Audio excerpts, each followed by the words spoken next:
Assembly chamber. Sound.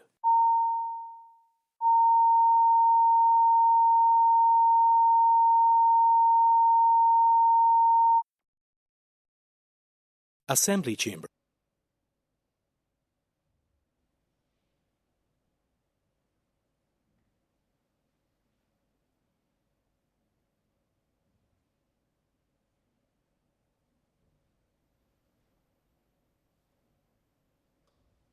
Please be seated.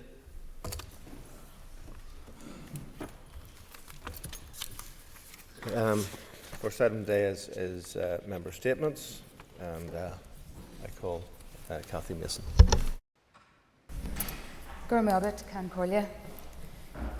Many families across the north are being approached by schools for voluntary contributions. We know the financial pressures that many schools and constituencies right across the north face in ensuring they provide good learning environment for our children and in supporting their development. However, the reality for many families is that these contributions are voluntary in name only. Many feel obliged to make these payments. Voluntary contributions can add hidden costs that disproportionately affect already struggling families and create inequality. When back-to-school costs are already sky high, with parents facing astronomical costs when buying school uniforms and PE gear, these hidden fees can be the straw that finally breaks the camel's back for many households. At the moment, there is no statutory regulation as to how schools request voluntary contributions and how they spend them. Guidance from the Department of Education and the Education Authority is very limited, leaving schools to set the level of contributions to be requested of parents. For many, this is an additional financial burden that they cannot or they struggle to meet. Stronger guidance would provide transparency. It would give parents confidence that they will not be penalised for non-payment. It would create a level playing field across all schools, and it would support a fairer and more inclusive education system. So I would urge the Education Minister to listen to the concerns of hard-pressed families and offer a consistent and fair approach to voluntary contributions. Philip Brett. Thank you, Mr. Speaker. Mr. Speaker, for decades the benches opposite lectured the people of Northern Ireland against majority rule. They told us that it was unfair, undemocratic and oppressive.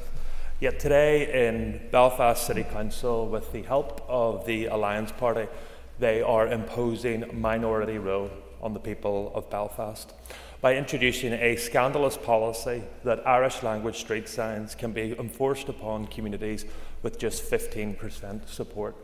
Yes, that's right, Mr. Speaker, just 15% support. As revealed in the Belfast Telegraph yesterday, since 2022, 228 streets have been approved for Irish language street signs, yet only 12% of those applications had the majority support of residents who live in those streets. In nearly 9 out of 10 of those cases, the views of the minority trumped the view of the majority. That is not democracy, Mr. Speaker, that is imposition. And let's look at the facts. Signs were approved on Malone Valley Park and Eliza Street Close with just 15 support from residents. On Upper Stanfield Street, it was 16%, and in my constituency, Wolfhill Gardens, barely 17% of residents supported the change in signage. In each of those cases, the vast majority of local people did not back the change, yet the policy championed by Sinn Féin, the SDLP and the Alliance Party was pushed through. I have been contacted by residents across North Belfast, people from all backgrounds and traditions, telling me they do not want this territorial marking.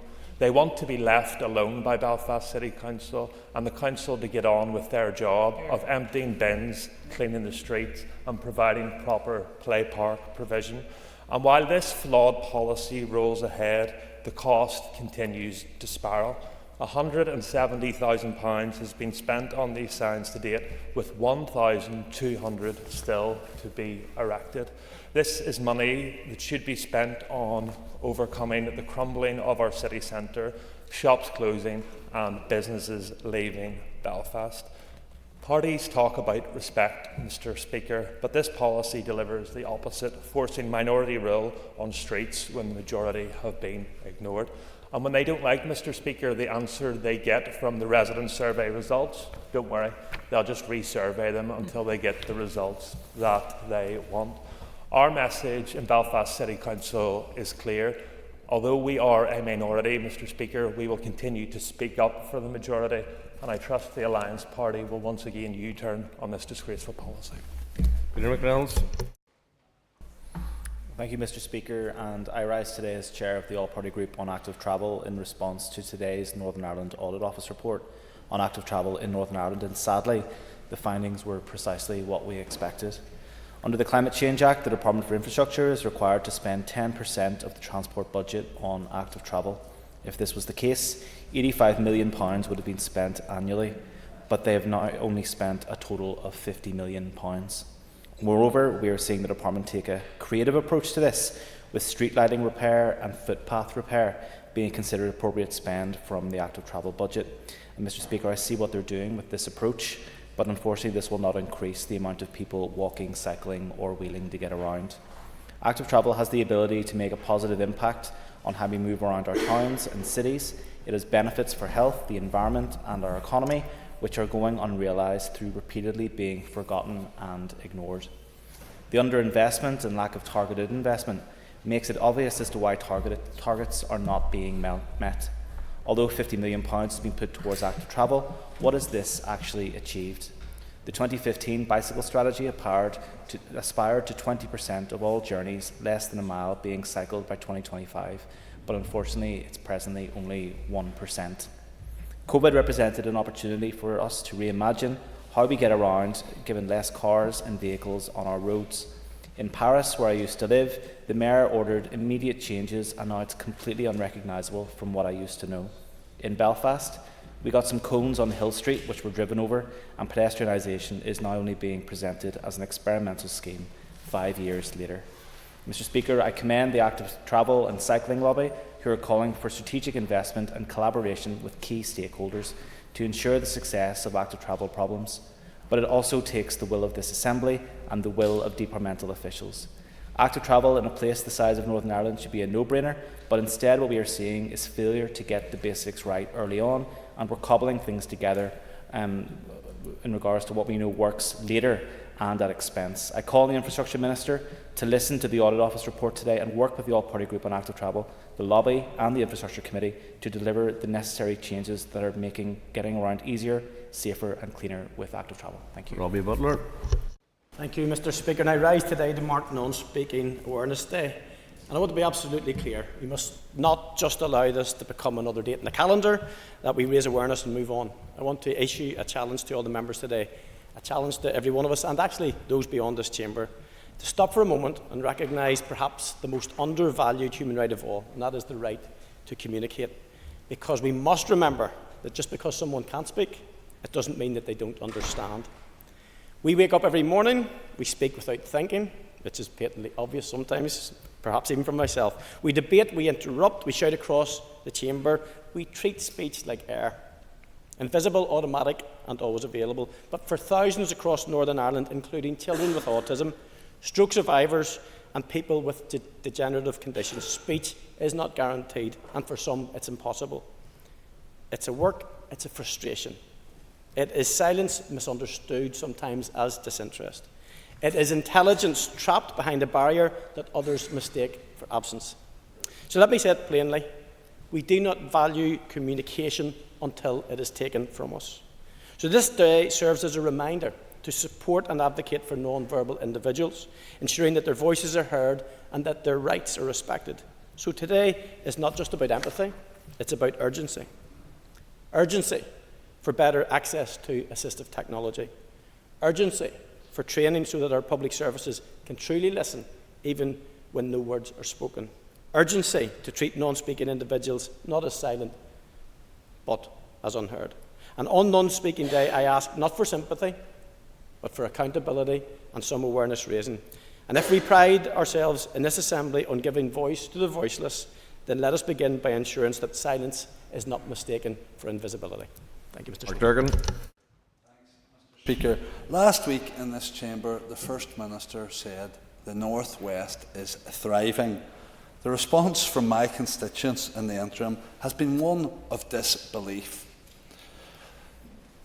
We do welcome any positivity for Derry. Last week we welcomed 4 ministers to mark the start of work at the DNA Museum. But let's be honest, we're not thriving. We're barely surviving, and we're surviving despite this executive, not because of it. If anything has happened, it has at least shown the public how detached the executive is from reality. This week, Echo, one of our flagship arts organisations, will close its doors. Arts investment in the West is woeful. The legacy of the City of Culture has never been built upon. But sure, the North West is thriving. The Executive has ignored calls to save our crisis intervention service, despite the fact that we have among the highest stats for suicide on these islands. But sure, the North West is thriving. When Derry jobs were cut at BT, there was no intervention to save them. Staff were let go, or the lucky ones offered roles in Belfast. In recent weeks, thousands of new jobs have been announced in Belfast. For Derry, nothing, nowhere near anything in that stratosphere. That's not regional balance, that's the exact opposite. But sure, the North West is thriving. 1 in 5 children across the north live in poverty. That's a disgrace in itself. But in Derry, that rises to 1 in 4. The addiction centre promised under NDNA has not been delivered. Funding has been stripped from the Northland Centre, and the Minister of Health has yet to meet that organisation. Football clubs across the North West have been strung along for years with the promise of funding under the Northern Ireland Football Fund. They've been handed a grand sum of £0. But sure, the North West is thriving. Homelessness in Derry has doubled in the past decade. We're the housing crisis hotspot, with £6.5 million being spent on temporary accommodation last year, but we're thriving. My constituency has the highest unemployment rate, the highest claimant count, highest household overcrowding. Derry City and Strabane ranked 357th out of 359 UK council regions for quality life. How then is it that we are thriving? The First Minister seems to think if you say something often enough, it will become reality. That's not the fact. We are far from thriving, but we will continue to work, we'll continue to fight, and we will continue to overcome. Ciara Ferguson. Thank you, Mr. Speaker. I rise this morning to speak in relation to bowel cancer, and it's something that's quite personal to me, having lost my father in 2002 to bowel cancer after 2 weeks of diagnosis. Bowel cancer is treatable and curable, especially if diagnosed early. Nearly everyone survives bowel cancer if diagnosed at the earliest stage. However, this drops significantly as the disease develops. Early diagnosis saves lives. Whilst bowel cancer is most common in people over 50, it is important to emphasise that bowel cancer can affect anyone, whatever your age, gender, ethnicity or where you live. In Ireland, around 2,500 people each year develop bowel cancer, also known as colorectal or colorectal cancer. In the north, the public agency indicated that 1 in 20 people here will develop cancer, bowel cancer. Whilst bowel cancer is the 4th most frequently diagnosed cancer here, it is the 2nd biggest cause of cancer-related deaths. Some symptoms of bowel cancer include blood in your faeces, rectal bleeding, changing in pooing habits, losing weight for no obvious reason, feeling more tired than usual for some time, feeling pain in your stomach or bottom, or a feeling of not having emptied your bowels after going to the toilet.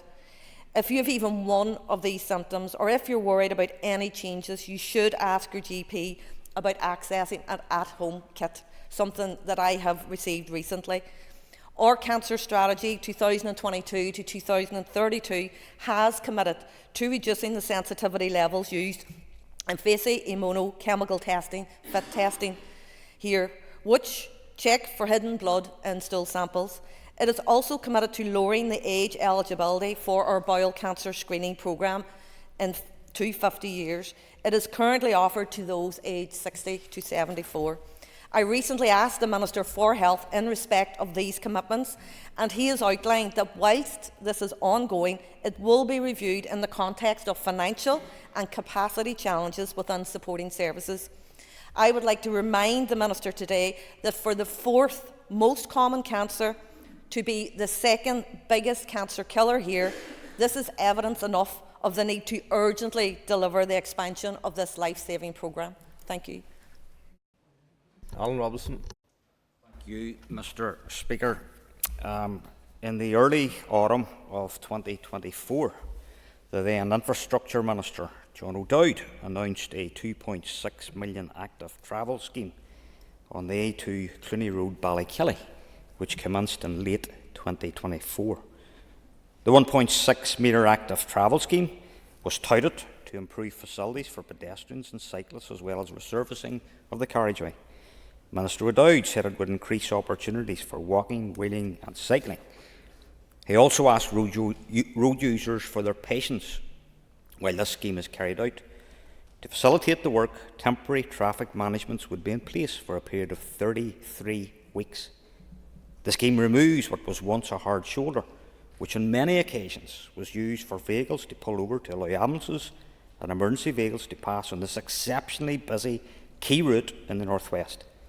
The scheme creates a cycle path on a road that is an estimated 18,000 vehicles per day. I have to say, Mr. Speaker, there is not a day that passes that I or any other public rep do not receive complaints from road users regarding the traffic delays on the Ballykilly to Greysteel Road.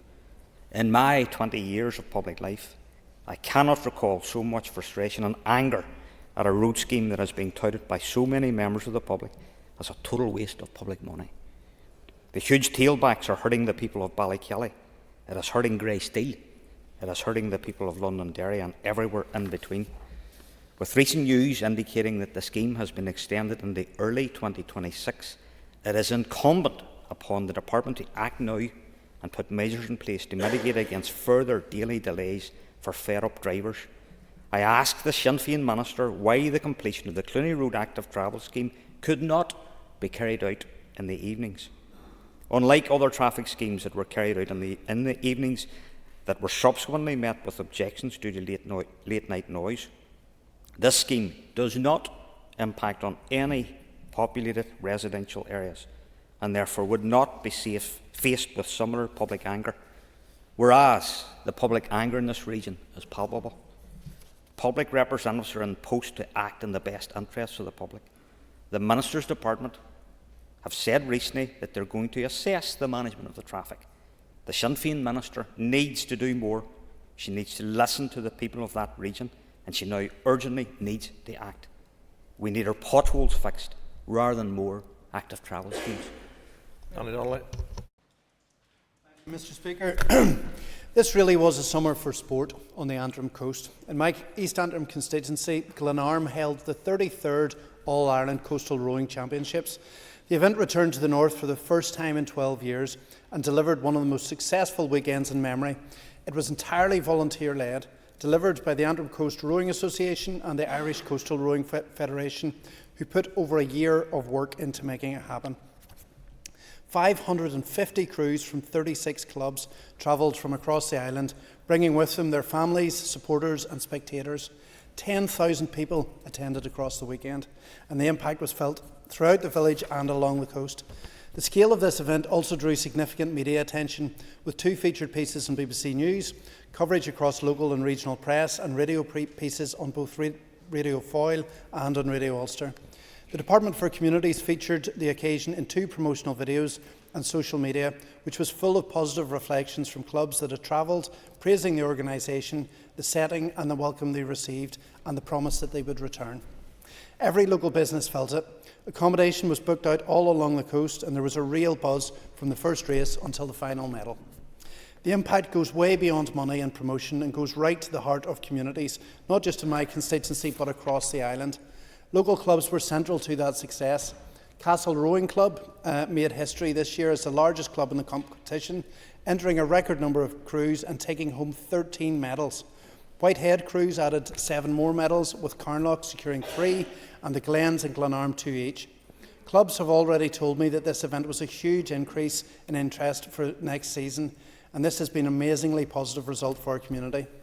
This year's efforts were supported by Mid and East Antrim Council grant, which made a real difference but did not cover all the costs.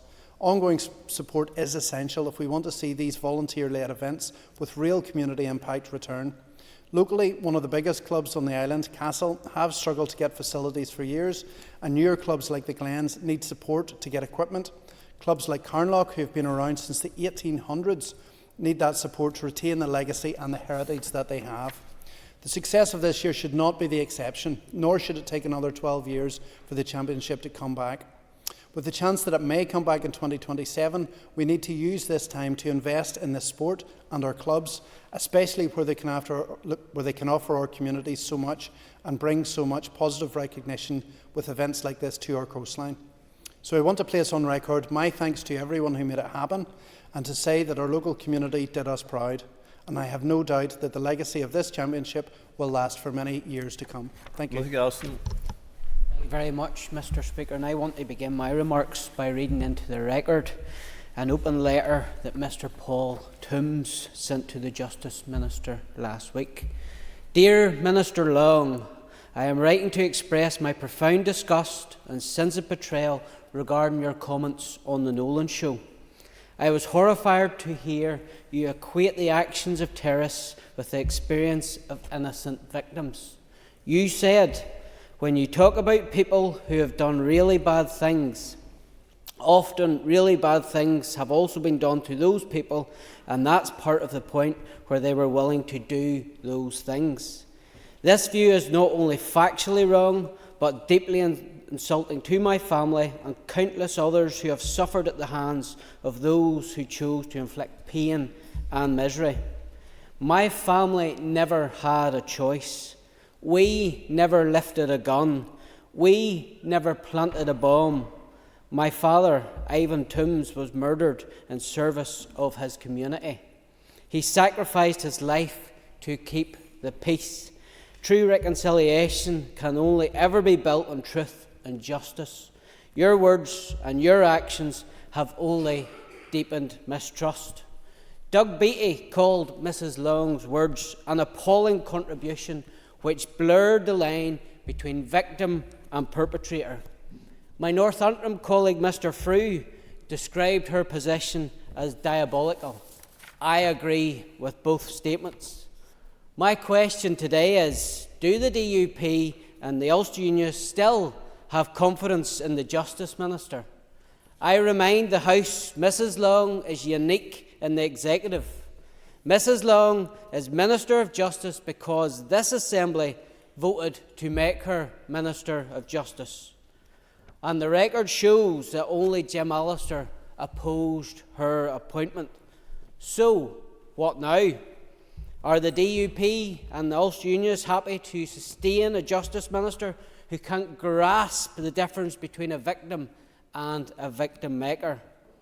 Act or own it. In Champion Stormont, you own a First Minister who said there was no alternative to IRA murder. You own an Irish Language Commissioner imposed upon Unionists. You own a Justice Minister who equates terrorists with their victims.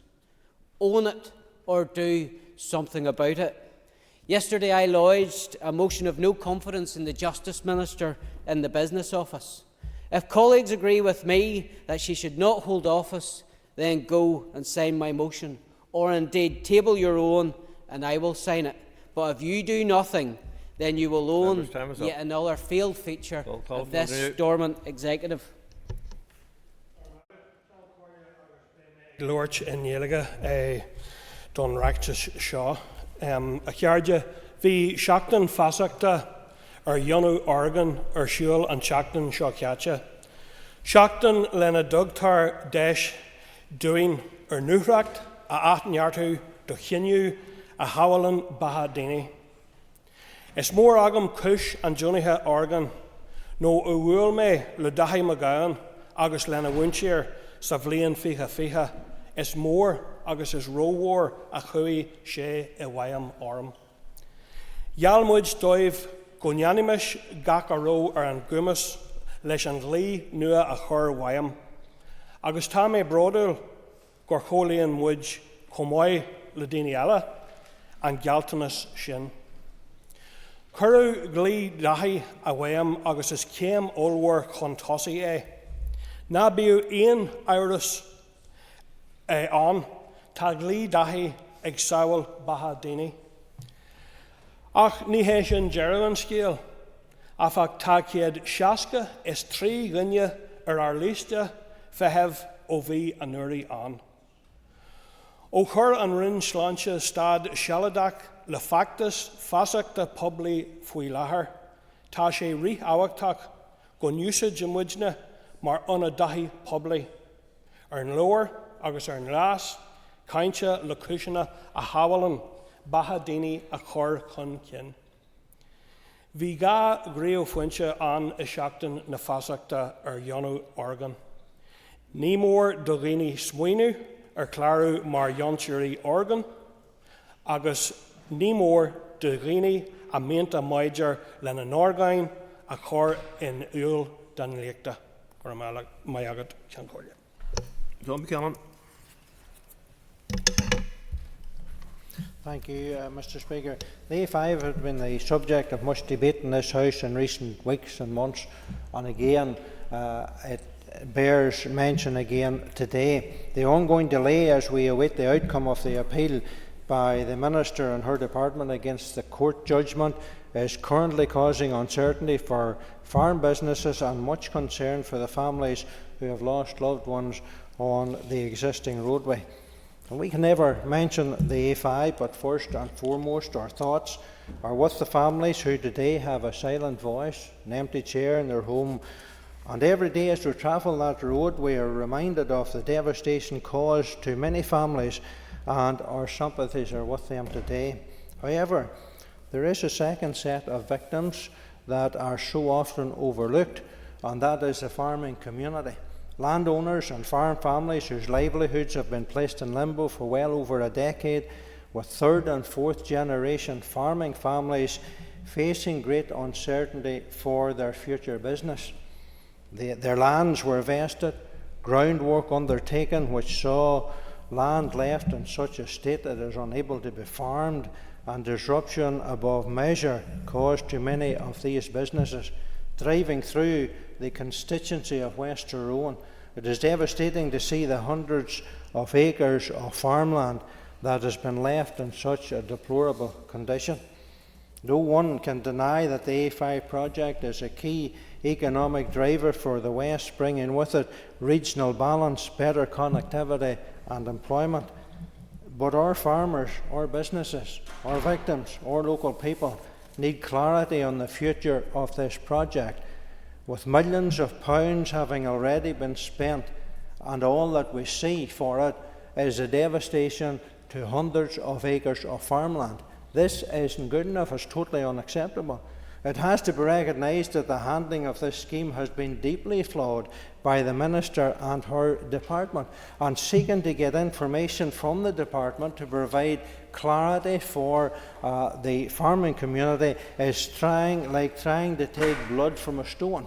And that is totally unacceptable. The Minister must come to the House, must step up to the plate and must provide clarity on this issue. Of course, we also have the Agriculture Minister, and very little engagement with the farm businesses, so keen to set net zero targets, supported by the Sinn Féin and the SDLP parties in this business, that has saw this project brought to a halt.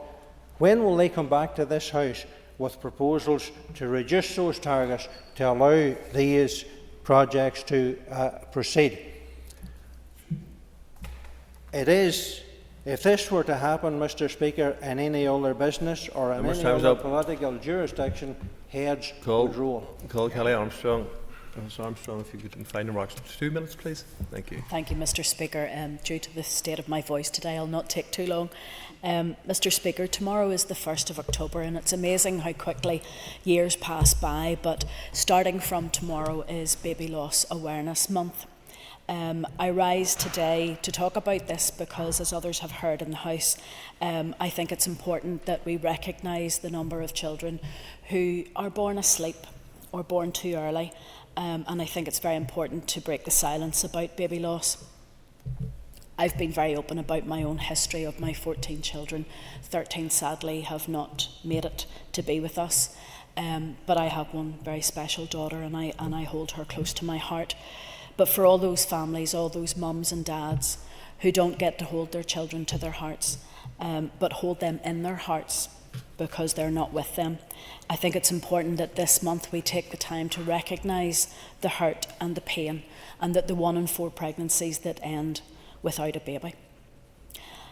It's very sad that October is the month that it happens in. It's when the dark nights start to roll in. It's when we start to think about wrapping up warm, and it's the time when we want to be with family. But for some of us who've been through baby loss, not being able to talk about that loss, having that silent grief, is something that causes a lot of pain and anguish. So this month, can I ask you all, look to your loved ones, ask them how they are, how long has it been, what would have been their name, and just tell them that you're sorry for their loss. We're not alone. There are many of us out there, and we share this grief together. Thank you. Thank you, Mrs Armstrong. We now move to the next item of business, which is a motion from the Committee for Finance to extend the committee stage of a bill. Clerk, please read the motion. That in accordance with Standing Order 33.4, the period referred to in Standing Order 33.2 be extended to the 27th of March 2026 in relation to the committee stage of the Northern Ireland Fiscal Council Bill. I call the Chairperson of the Committee for Finance to move the motion. So moved. Thank you. The Business Committee has agreed there be no time limit in this debate. I call the Chairperson to open the debate on the motion. Thank you, Mr Speaker. I want to start by first of all saying the committee welcomes as we did whenever it was introduced, and at second stage welcomes the fact this bill has been published. I want to highlight that in bringing this motion, the committee sees the new date of the 27th of March 2026 as a limit rather than a target, and I'll underline that point for both of these bills. I'm very keen that we do our scrutiny rigorously and have the time to do it, but that we do it expeditiously. The committee aims to complete its report on the bill without any undue delay prior to that date. I'm not going to set out the provisions of this bill beyond noting that the Northern Ireland Fiscal Council itself was established on a non-statutory basis in March 2021 as part of the New Decade New Approach Agreement. The Council's rationale is to bring greater transparency and independent scrutiny to the current and future state of our public finances. It was established based on the 9 broad principles recommended by the Organisation for Economic Cooperation and Development for independent fiscal organisations. In accordance with these principles and in line with international best practice, the NI Fiscal Council seeks to establish the Council on a statutory basis and provides a legislative framework to underpin its work. The bill was introduced into the Assembly on the 23rd of June 2025. It subsequently completed second stage on Tuesday the 1st of July, with committee stage beginning the day after on Wednesday the 2nd of July, immediately prior to summer recess. As members are aware, Standing Order 33.2 provides, quote, a statutory committee to which a bill stands referred under this order may, within the period of 30 working days from date of referral, consider and take evidence on the provisions of the bill and report its opinions thereon to the Assembly.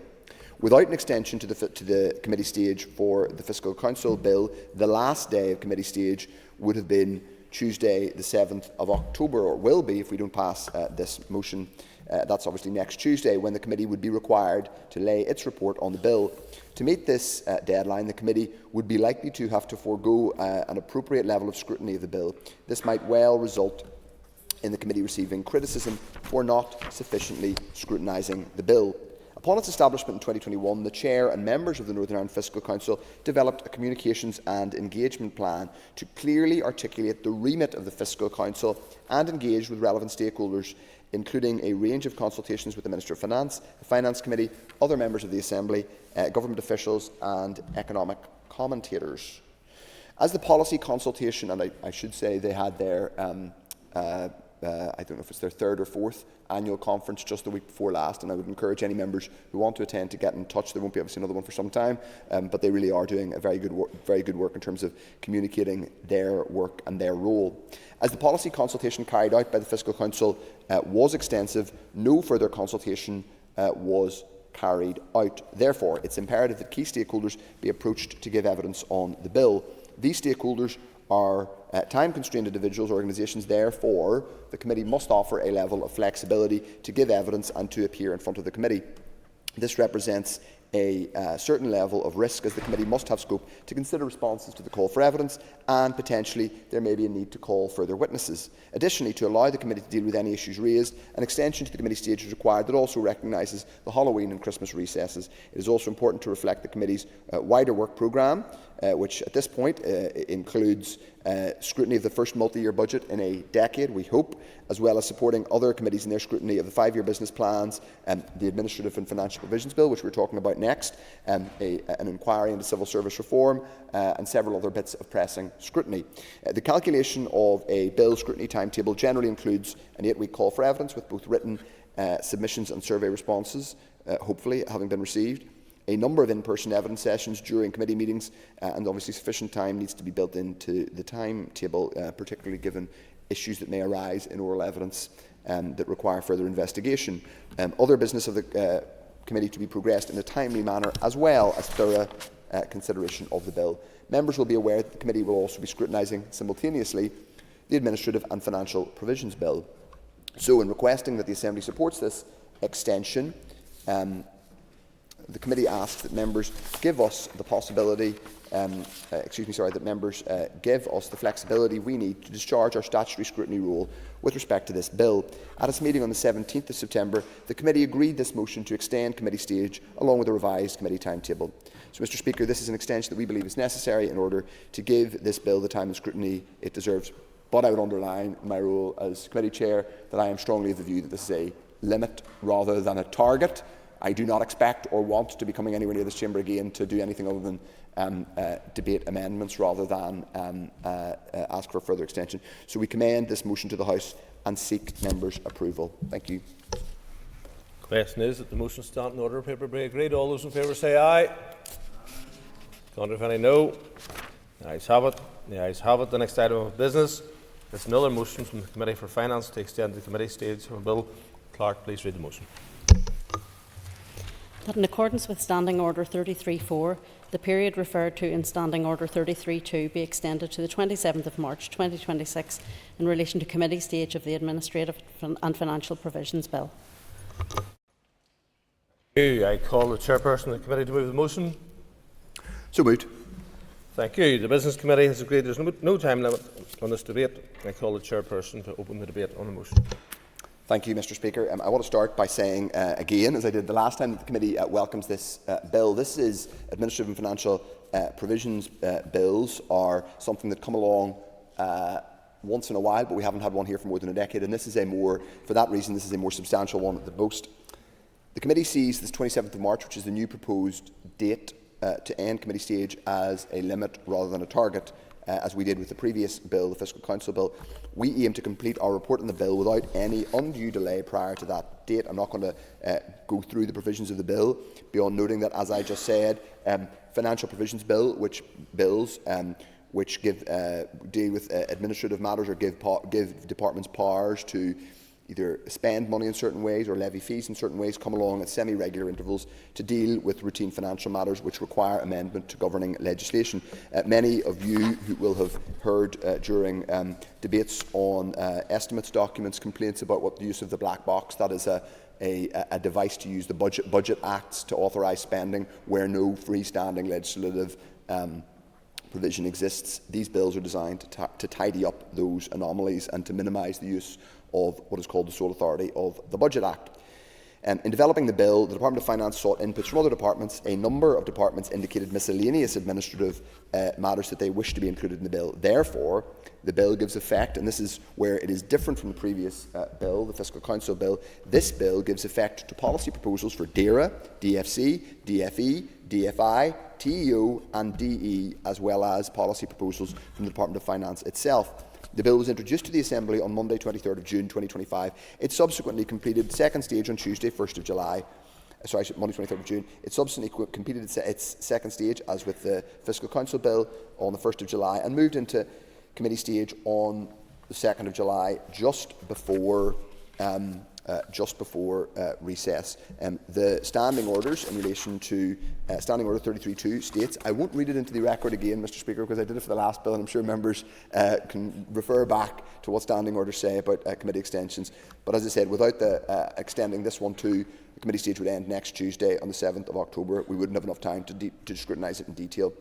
We would have to forego oral evidence sessions, and I don't think, and the committee does not think, that we would have sufficient time to scrutinise the full, all of the measures in this bill, which are substantial. Many are technical, but they still require further detail. Some of them aren't that technical. So not seeking an extension to the committee stage would quite possibly result in criticism of the committee and indeed the broader Assembly for not sufficiently scrutinising this bill. It has already become apparent to the committee that the clause dealing with the transfer of procurement and management of external auditors for the Audit Office from the Department of Finance to the Audit Committee is a subject of live dispute between the Audit Committee of the Assembly and the Department of Finance. That's just one issue where there needs to be further evidence taken and more, and we need to understand exactly the appropriateness of that power. The Audit Committee does not believe it has the capacity or indeed the vires to undertake this role. Obviously, the purpose of this bill would be to give it the vires, while the Department believes it does or it should have the capacity. The Audit Committee has sought legal advice on this matter, and the Committee for Finance will be doing the same. So part of the purpose of our committee stage, an extended committee stage, will allow us to consider that advice and work towards a resolution. Additionally, it will allow the committee to deal with any other issues raised by other committees, and we have written to all of the other relevant statutory committees asking them for their views on the issues raised in this Administrative and Financial Provisions Bill. So that an extension also would, as with the previous bill, recognise both the Halloween and Christmas recesses and the committee's broader work programme, which includes, as has been said, Fiscal Council bill, budget scrutiny, including a multi-year budget, we hope, and work on civil service reform, including all the ongoing other work the statutory committees have to deal with. We have a very busy schedule. So I've listed the calculation of bill scrutiny, which is included, that committees include in their schedule in the previous motions, so I won't list it all again, but I would say that in requesting this extension, that the Assembly supports this extension. The committee asks that members give us the flexibility we need to discharge our statutory scrutiny role with respect to this bill. And at our meeting on the 17th of September, the committee agreed this motion to extend committee stage. So, Mr Speaker, we believe this is necessary, but to reiterate and underline, this is a deadline, a limit rather than a target, and I personally, as Chair, am very much committed to that. So the committee overall commends this motion and asks the House approve it. I'm just going to make a couple of very brief comments in a party capacity. The Administrative and Financial Provisions Bill is extremely important. We passed it at second reading because it's important that we do look at some of the powers being taken here. There are a whole range of things that the public will expect us to have scrutinised, and I just say gently to members of other committees, do not expect the Finance Committee should simply either wave this through or do your job for you in terms of scrutiny.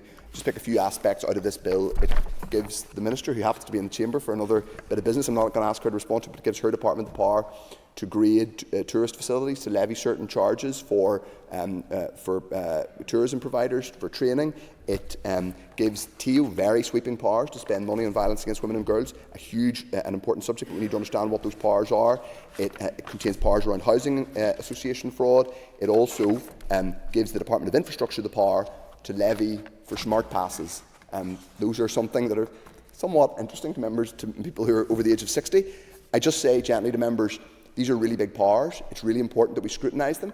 We know that this chamber and this assembly and this institution has had a lot of people, shall we say, diplomatically criticise our capacity and our ability to scrutinise. So we need to get this one right. So I just say gently to members of all committees and all parties, This needs to be scrutinised properly, and it isn't just the Finance Committee's job to do it. Beg the indulgence of the Speaker to make that point. Otherwise, I ask the Assembly to pass this motion. Thank you. The question is the motion stand in order. Paper be agreed. All those in favour say aye. Aye. Contrary if any no. The ayes have it. The ayes have it. If members would take their ease before we move to the next item of business.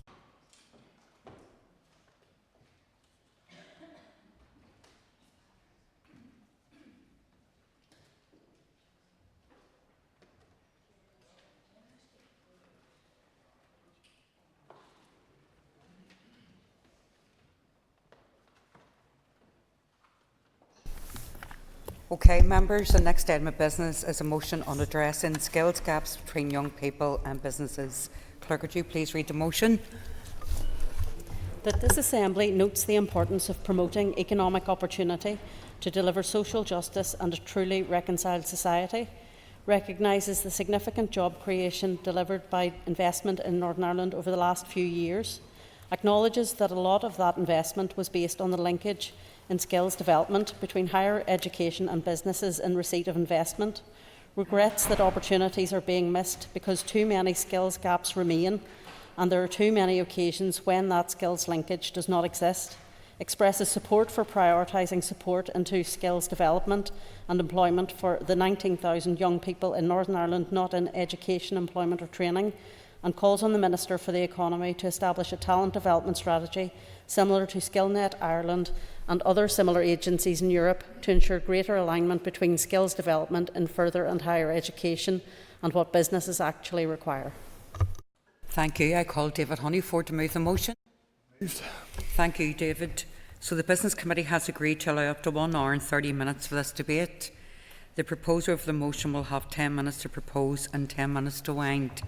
As an amendment has been selected and is published on the marshalled list, the Business Committee has agreed that 15 minutes will be added to the total time for the debate. David, please open the debate on the motion. Thank you. Thank you, Principal Deputy Speaker. The latest figures released earlier this week show almost 25,000 young people. It's 10% of our young people between the ages of 16 and 24 are not in training, education nor employment, without hope, and their futures put on hold. So rather than culture wars or constitutional battles that we've had week in, week out in this place, Alliance is bringing forward this motion that comes straight from our core values of social justice, of reconciliation, of building a shared society, working to share this island, and simply making life better for everyone. To do that, we cannot leave 25,000 young people behind. This is an issue that we must, as an Assembly, tackle. It is fundamentally wrong to complain that our young people are lazy, and we've heard that narrative this morning. But if we are not going to give them the help and the hand up that they need in line and skills with the requirements of what business and industry needs for opportunities, then we cannot move forward. We can see from across the border, very close to us, that far more people will move into employment if we have and build the right connections to enable that. And I want to give some context of our economy here. Our economy is actually crying out for an additional 5,000 skilled workers each year just to stand still, yet we are failing our own young people and our business community. And so Alliance is bringing forward this motion as the party of opportunities, and we want to see this region flourish. People to have opportunities, to have skills and qualifications is a barrier to that, and it must be addressed. We believe that prosperity must be shared, that everybody must be given opportunities to better themselves, to deliver job opportunities, skills and social justice for all. As industry moves quickly with the announcement of AI or an advancement of AI and advanced manufacturing, it's become increasingly more difficult for a young generation to secure training and employment opportunities because opportunities are either limited or in high demand. So no young person should be left without hope or their future blocked with barriers in the way, and no business should be held back by not having the skill system that is broken. Skills are the foundation for any economy, and an ever-growing skill base is vital if we are to deliver an economic and social transformation that Northern Ireland needs. We have got to create opportunities and give hope, and fundamentally ensure that we stop leaving young people behind. We must make sure that delivery opens up pathways for young people from disadvantaged backgrounds, that empowers them and offers them a better future. We've got to remove barriers for people who have not passed GCSE Maths and English at the age of 16 to give them a future and a hope for better. And this must also include those with additional needs. And I want to commend here at the start Alma White and the work that she has done with Caleb's Cause for a generation of young people there that also need our help and support. And this is why Alliance is calling for the extension of what already exists in the South and what our local business organisations have been calling for. Let's learn from what works and implement it here. And Alliance wants to see the model of SkillNet Ireland implemented here in Northern Ireland, working together north-south as needed. This is a flexible model that links business and industry with colleges, universities and the schools. Based around a sector or based around a geographical area, having SkillNet Ireland would enable cross-border, all-island economic cooperation, and I've said we should work on a north-south to help remove some of the issues of mobility and skills issues that we hear repeatedly in an economy committee that happens when somebody lives on one side of the border and the business is on the other, whichever way around that works. But a focus is on making sure that we put the appropriate training courses in place to match what industry needs, thus creating opportunities and empowering people. When it comes to working together, I do want to note that the Department of Economy and the Department of Education together in this area does concern me, and that concern comes from the response back to a recent PAC investigation into skills, which found this area to be completely broken down, with fragmented and wasted substantial amounts of money through duplication. And one of the recommendations was around ensuring that funding for further and higher education bodies is directed towards the provision of courses that addresses the skills need and adapts quickly to provide the growth areas in our economy. Further, working with the Department of Education, it must do more to raise awareness and incentivise the uptake of these courses to reduce the skills gap. What this motion is calling for would deliver that specific action and join the work between the two departments so we aren't wasting money and resources duplicating different courses at different times for the same people. Local businesses, organisations are calling for this. So NI Chamber have been leading the shout for this and campaigning, and we're calling for what they're asking right now. I want to give an example of how this would work. I recently met a large IT company in Belfast, and they are employing graduates, and once they're employed they have to put them on an intense internal training course for 12 weeks. And why is that? Because their degree that we're doing doesn't cover what the business needs. Other examples I've met when businesses tell me all the time about wanting to create apprenticeships, but they don't have the link for a training course within a technical college to enable the qualification of what they need. And what's currently being done there needs to be adapted to meet what business needs. What we've always done, or doing what we've always done, won't cut it. The skills gap must be addressed urgently. Businesses are calling for this, and our young people deserve this. So Alliance is calling for the Minister for the Economy to establish that talent development agency, modelled on SkillNet Ireland, that comes from other proven European approaches. By doing so, at the heart of this motion, what we're doing is creating better opportunities for young people that delivers prosperity and gives hope, but ultimately that delivers both for our workforce and for local employers and raises standards of our living, the standards of living for our population. This is about putting more money in people's pockets, about giving them opportunities and allowing them to work in jobs that they can thrive and grow into.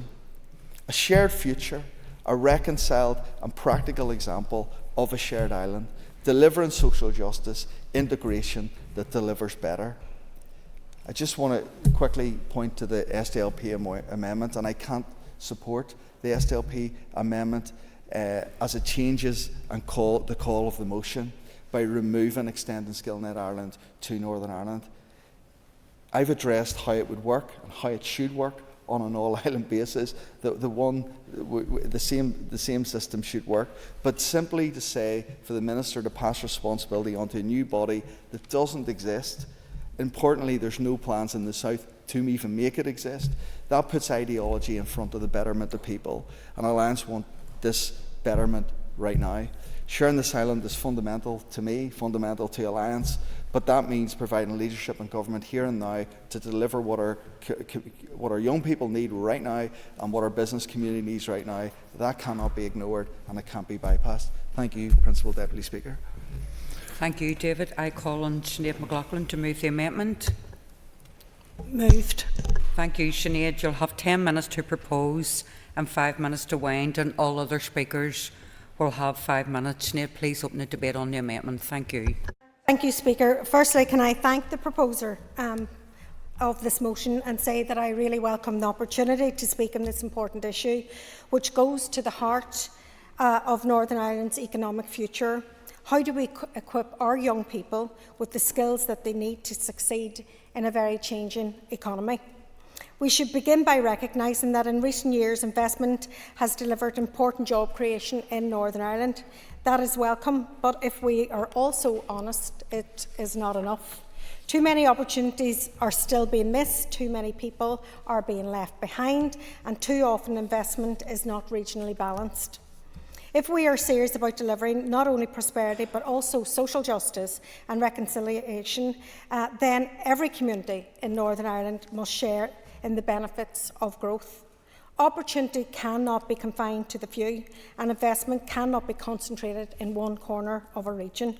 Invest NI has an important role to play in securing investment for the North, but it also must be accountable for delivering it to all of our regions. That is why the resignation of Kieran Kennedy from its board should concern all of us.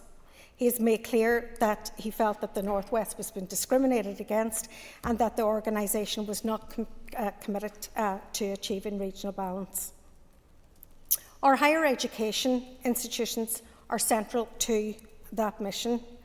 Across this island, in Derry, in Belfast, in Coleraine, in Jordanstown, in Donegal, in Galway, our university colleges are not just centres of learning, they are economic engines, hubs of research and innovation, and drivers for social progress.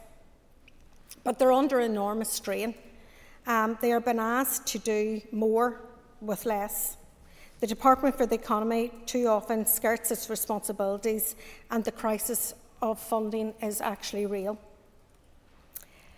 This cannot be and must not be solved by raising tuition fees and shifting the burden to our students. The SDLP led the change against those proposals, and we continue to oppose them. Instead, the Minister must bring forward a sustainable funding model that supports our universities, protects access and allows our young people to thrive. The ongoing review into higher education is critical and must be used to set out a bold vision, not to manage decline. And yet, here, as we debate this, 19,000 of our young people in Northern Ireland are currently not in education, employment or training.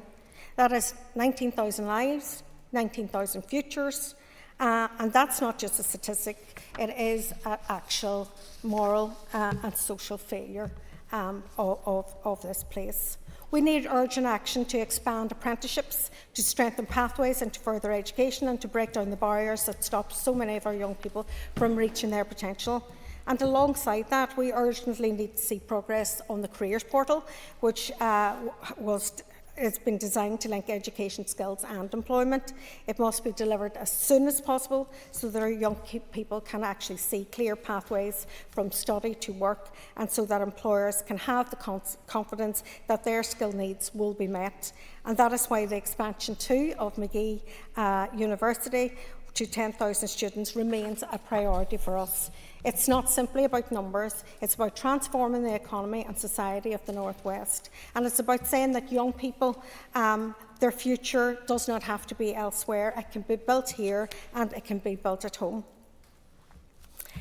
I see every day in my constituency and right throughout Northern Ireland where businesses and higher education actually work together. In my own city, Alchemy is creating meaningful careers that power economic and social recovery.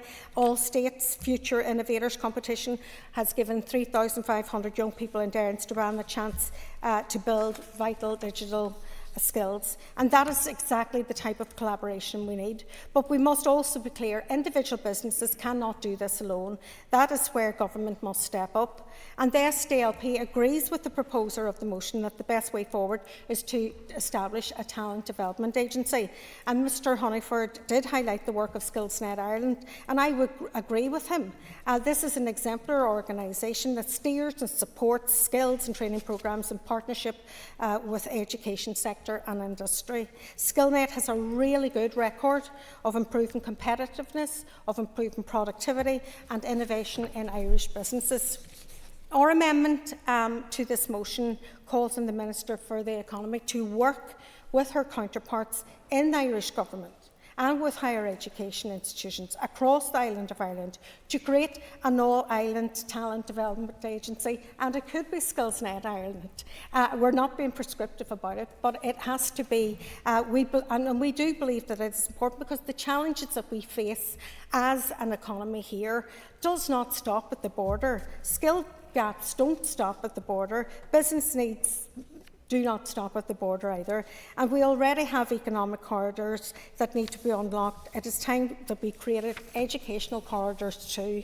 And in the Northwest, there is no reason why Ulster University at Magee and the Atlantic Technology University in Donegal cannot work hand in hand to develop skills of the future workforce. And in fact they do, and they do it very effectively. Go ahead. I appreciate you giving way, and I have a lot of time. I agree with everything you said to this point, Sinead. But in anything that I said or anything the motion said, was there any part of that said we wouldn't work together to deliver for the people across border? No, but your motion said that to create an organisation, a development agency, similar to SkillsNet, and yes, but what we're saying is we need an all-island talent development agency, and that could be SkillsNet because it's there and it's exemplar and it is best practice. There are other skills talent agencies throughout Europe that are doing really good work as well and working in those cross-jurisdiction areas as well in order to meet the needs of businesses in those countries as well. And that kind of cooperation it's not really a luxury, and it's not even an aspiration. It's an absolute necessity. Our businesses are crying out for workers. Our hospitality sector is struggling. Brexit has made recruitment really even harder, particularly for the skilled labour workforce.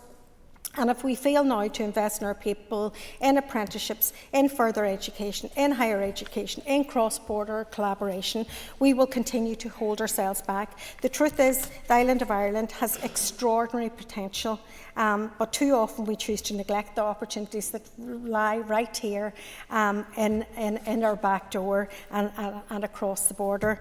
And that has been a fatal mistake, and it's one that we can no longer afford to make. So by creating an all-island talent development agency, call it SkillsNet Ireland if you want, we can ensure the skills development is aligned to what businesses actually need, and we can give our young people the best possible chance of building a career right here at home, and we can send a clear message that regional balance and cross-border partnerships are not optional extras but essential elements of our future success. So I urge colleagues to support our amendment and to see it as an enhancement of the substantive motion. Let us not commit not to just to more investment, not just to more apprenticeships, not just to funding our universities properly, but to doing it in a way that works across this island, that supports every region, and that ensures no young person is left behind. Now is not the time to fail 19,000 young people who are waiting for us to act. It is time to unlock the full potential of Magee. It's time to protect our universities and colleges. It's time to ensure investment is fair and regionally balanced. It's time to deliver a careers portal. It's time to seize the opportunities of an all-island approach to skills, to education and to the economy. That is the vision that the SDLP is offering through this amendment. Thank you. Thank you, Sinead. I call Padraig Delargy. Gurmaiget pre-last Cancolia, and I want to thank both the proposer of the motion and of the amendment. I think it's been a good conversation so far, but the key word that's jumping out at me in all of this is collaboration. And I think that's collaboration in the north between the Department of Economy and the Department for Economy and Department of Education. But it's collaboration with our employers, with our schools, colleges, but right across our country as well, to make sure that there is a role for the government in the south, for agencies, because we do know that there are regional disparities and that those speak particularly to border communities like my own. A few months ago here we passed a motion calling on the Department for Education to reform their funding model for sixth form colleges, and I think that is at the crux of all of this, because when we have students in school who don't have the same access to further education and to those opportunities as they do to staying at school, then that fundamentally creates and enhances the skill gaps that are there. I do think that that needs to be progressed and that we need to continue to do work on this, and I appreciate that people from right across the committee have been working on that as well. But I would say within that, schools are compelled to keep students because of that funding model. So if we change that, that enhances the offering for schools themselves in terms of being able to offer more focused courses, but also of our further education colleges in terms of offering and enhancing the skill sets that are there. But we've also heard from a number of colleges and employers who have difficulty accessing schools, and I think that that's something that as a committee we need to do a lot of work on, because we know that a lot of the new jobs, the emerging jobs that are coming out, are coming from routes that are outside of the traditional routes, and particularly the engagement with employers and innovators is key to building on that. I do think, going back to further education, I think that was one omission from the motion. It was probably unintentional, I would imagine, but I think there was in the motion a focus probably more on higher education than on further education, and I think it's just something that we need to be cognizant of going forward, because we all recognise the role that our colleges have in our communities, particularly addressing the skill gaps that are there. But we know that the skills academies that they build and bring as well. I speak from my own experience in Derry around Fintry, Alchemy, as Sinead's mentioned, and the other companies that have really benefited from that, I suppose, really responsive thing that they get from the colleges to actually bring forward those academies and to bring those skills gaps and address them. I also completed, as many of you know, a Skill Up course on productivity, because it was something that when I came into this brief I wasn't as sure on, and I think that that is proven that Skill Up can be really useful for people across all sectors, all ages, young people, people who are in part-time employment, full-time employment, and as you've said, people who are yet to be employed and who are on that journey. So I think it's important to recognise that there's opportunities there for all people across our society, but particularly those who are struggling and who are outside that system at the minute. That is one piece of work that has been brought forward to address that skills gap, but another piece which has been working really well, and I meet with businesses and with students who are constantly telling me about higher level apprenticeships and how well they're getting on in those. So I think that while I totally understand and appreciate what both the motion and the amendment are bringing forward, we also have to appreciate that there's a huge amount of work going on already in our schools, colleges, communities and our universities as well. Recently we've seen the launch of quite a few tech clusters in the Northwest. There's been huge ongoing work between ATU, Northwest Regional College, ETBs and also Ulster University. That's something that we need to foster and that we need to encourage. So I think it speaks to the motion, and the digital hubs are obviously going to become an increasingly large part of that as we move forward.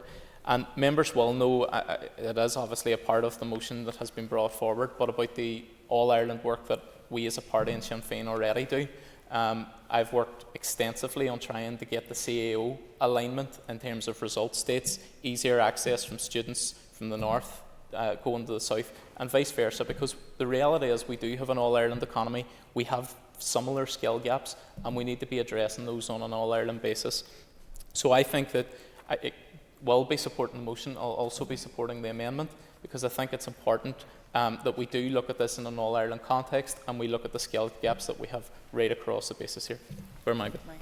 Thank you, Padraig. I call Philip Brett.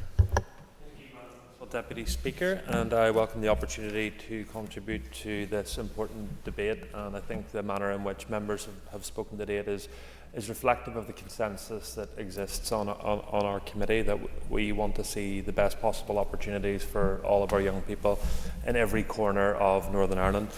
And yes, that includes the Northwest, 100%. At its heart of this motion, though, as Mr Honeyford had outlined, is a simple truth that if we want to continue to grow our economy, we must invest in our people. Northern Ireland has been fortunate in attracting significant investment in recent years, from advanced manufacturing to fintech, from aerospace to the creative industries. New jobs and opportunities have come to every corner of Northern Ireland. But too often, Madam Principal Deputy Speaker, opportunities are missed by our young people because the skills are not in place. The statistics which have been outlined by all previous speakers are stark, that according to the Northern Ireland Statistical and Research Agency, 25,000 young people here in Northern Ireland are not in education, employment or training. That is more than 1 in 8 young people between the age of 16 and 24 years old, and that is not a sustainable position, because behind those figures is on hold or potential of those young people being wasted and them not feeling the value that they actually have and being able to utilise their full potential. At the same time, nearly 40,000 job vacancies were reported here in 2022, with more than a third left unfilled due to a lack of skills or qualifications among applicants. That mismatch must be addressed urgently. It was the DUP Minister who delivered the 10x skills strategy, setting out a roadmap on how we could upskill and retain our workforce to meet the demands of the modern economy. And already some of the speakers have already articulated some of the outworkings of that strategy, because that strategy recognised the need to rebalance education towards STEM, which the Minister for Education has now continued just last week with the announcement of additional bursaries for those teachers who are in prime and important subjects, to expand technical and professional pathways, and to embed a culture of lifelong learning. And I would encourage anyone, if it be as young as Mr Delargy or older, to take advantage of the Skill Up programme. And I know that the member for East Antrim, who will speak later, also engaged in one of those courses, and they, supported by the Department for the Economy, are an excellent resource. Regrettably, though, the Northern Ireland Audit Office and the Public Accounts Committee have highlighted the slow pace of delivery of that strategy and have pointed to a lack of alignment between government departments, which Mr Delargy has articulated both here and in committee on a regular basis. This issue does need to be fixed, but the answer in our view is not to abandon the 10x strategy or create another new layer of agencies and structures in an already crowded landscape. Instead, we should focus on implementing the strategy properly and coming forward with additional support mechanisms of how we can do that, and that's why we will support the Alliance motion. We also need to look at the apprenticeship scheme we have here in Northern Ireland. I'm sure, like you, Madam Principal Deputy Speaker, I am contacted on an almost weekly basis by young people unable to secure an apprenticeship place. And now in a case where it's not what you know, but who you know, and it tends to be those who have family connections or know someone in that trade. So I think as a committee, and I know the Minister will be committed to this, we need to continue to focus on how we ensure that all young people have that opportunity to get the apprenticeship that they deserve. So we will support the motion that is before us today. That's how we build a stronger economy, a fairer society, and ensure that Northern Ireland works for everyone. Thank you very much. Thank you, Philip. I call Diana Armstrong. Principal Deputy Speaker, the Ulster Unionist Party wants to see a prosperous Northern Ireland, one where the economy works for everyone, providing access to good jobs, fair wages and opportunities extended to all. Skills development is key. It is a natural conduit between potential and opportunity. When skills match business needs, everyone benefits, the individual, the employer, and Northern Ireland as a whole. And it is right today to acknowledge the success of Invest NI, where we have seen significant progress in the past year. Invest NI has invested £631 million into our economy across over 2,000 projects, exceeding its targets by 20%. These projects are expected to create 3,020 new high-quality jobs across Northern Ireland. 73% of those jobs in 24-25 are paying above the Northern Ireland private sector median wage. Yes, many of these jobs stem from existing linkages between further and higher education and industry. This is tangible evidence of the valuable collaborative work being done between our educational institutions and the business sector.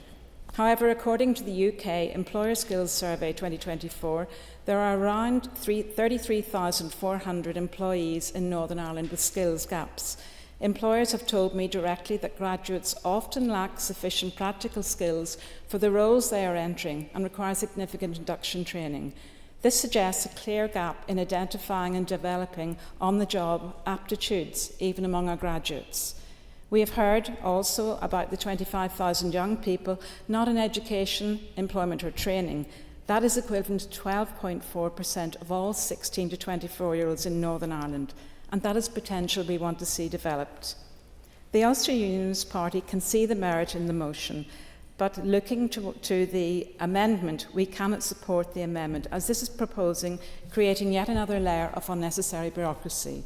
Are we not in danger of diverting scarce resources to create yet more agencies that replace the local enterprise partnerships and the labour market partnerships which were established under the previous Minister's economic sub-regional plan? Are any new learning or initiatives to support skill development in Northern Ireland should feed into these established local partnerships, building on local knowledge and collaboration? We already have the Northern Ireland Skills Council in further education. We've seen the HATS initiative in tourism. We would call also on collaboration between the Department of the Economy, the Department of Education, to develop the Careers Portal and take this work forward. A quick search of the Shared Prosperity Fund for Northern Ireland reveals that at least 18 agencies or programmes across the province that support skills development for the economically inactive, that's the 16 to 24-year-olds from disadvantaged backgrounds, women, the over 50s, and those with disabilities or health conditions. These programmes offer flexible upskilling and training. That is not to say we cannot learn from the outworkings of SkillNet Ireland, which supports over 18,000 businesses in the Republic. But why deviate away from our largest jobs market in the United Kingdom? In conclusion, we must support those disconnected from work or education. We cannot accept persistent skills gaps while employers are crying out for talent. Use the resources already in place and build a skills ecosystem rooted in local engagement, targeting those most in need. Thank you. Thank you, Diana. I call Emma Sheeran. I get Priulash Concordia and I rise, like others, in support of the motion today and welcome it's coming before the House. Obviously, this is something that we're all dealing with when we're contacted by constituents, and I think it's important that we highlight the role of Alma White in the campaign there for our young people with special additional needs and the between two stools situation that they often find themselves in. I think my colleague, Mr Delargy, has already outlined the fact that the department are working on this, and this is something that we want to see progressed, and the need for the change to the funding models that lies with the Department for Education in terms of how our schools are almost pressured to keep students to A level when they perhaps know that it's not the right fit for them.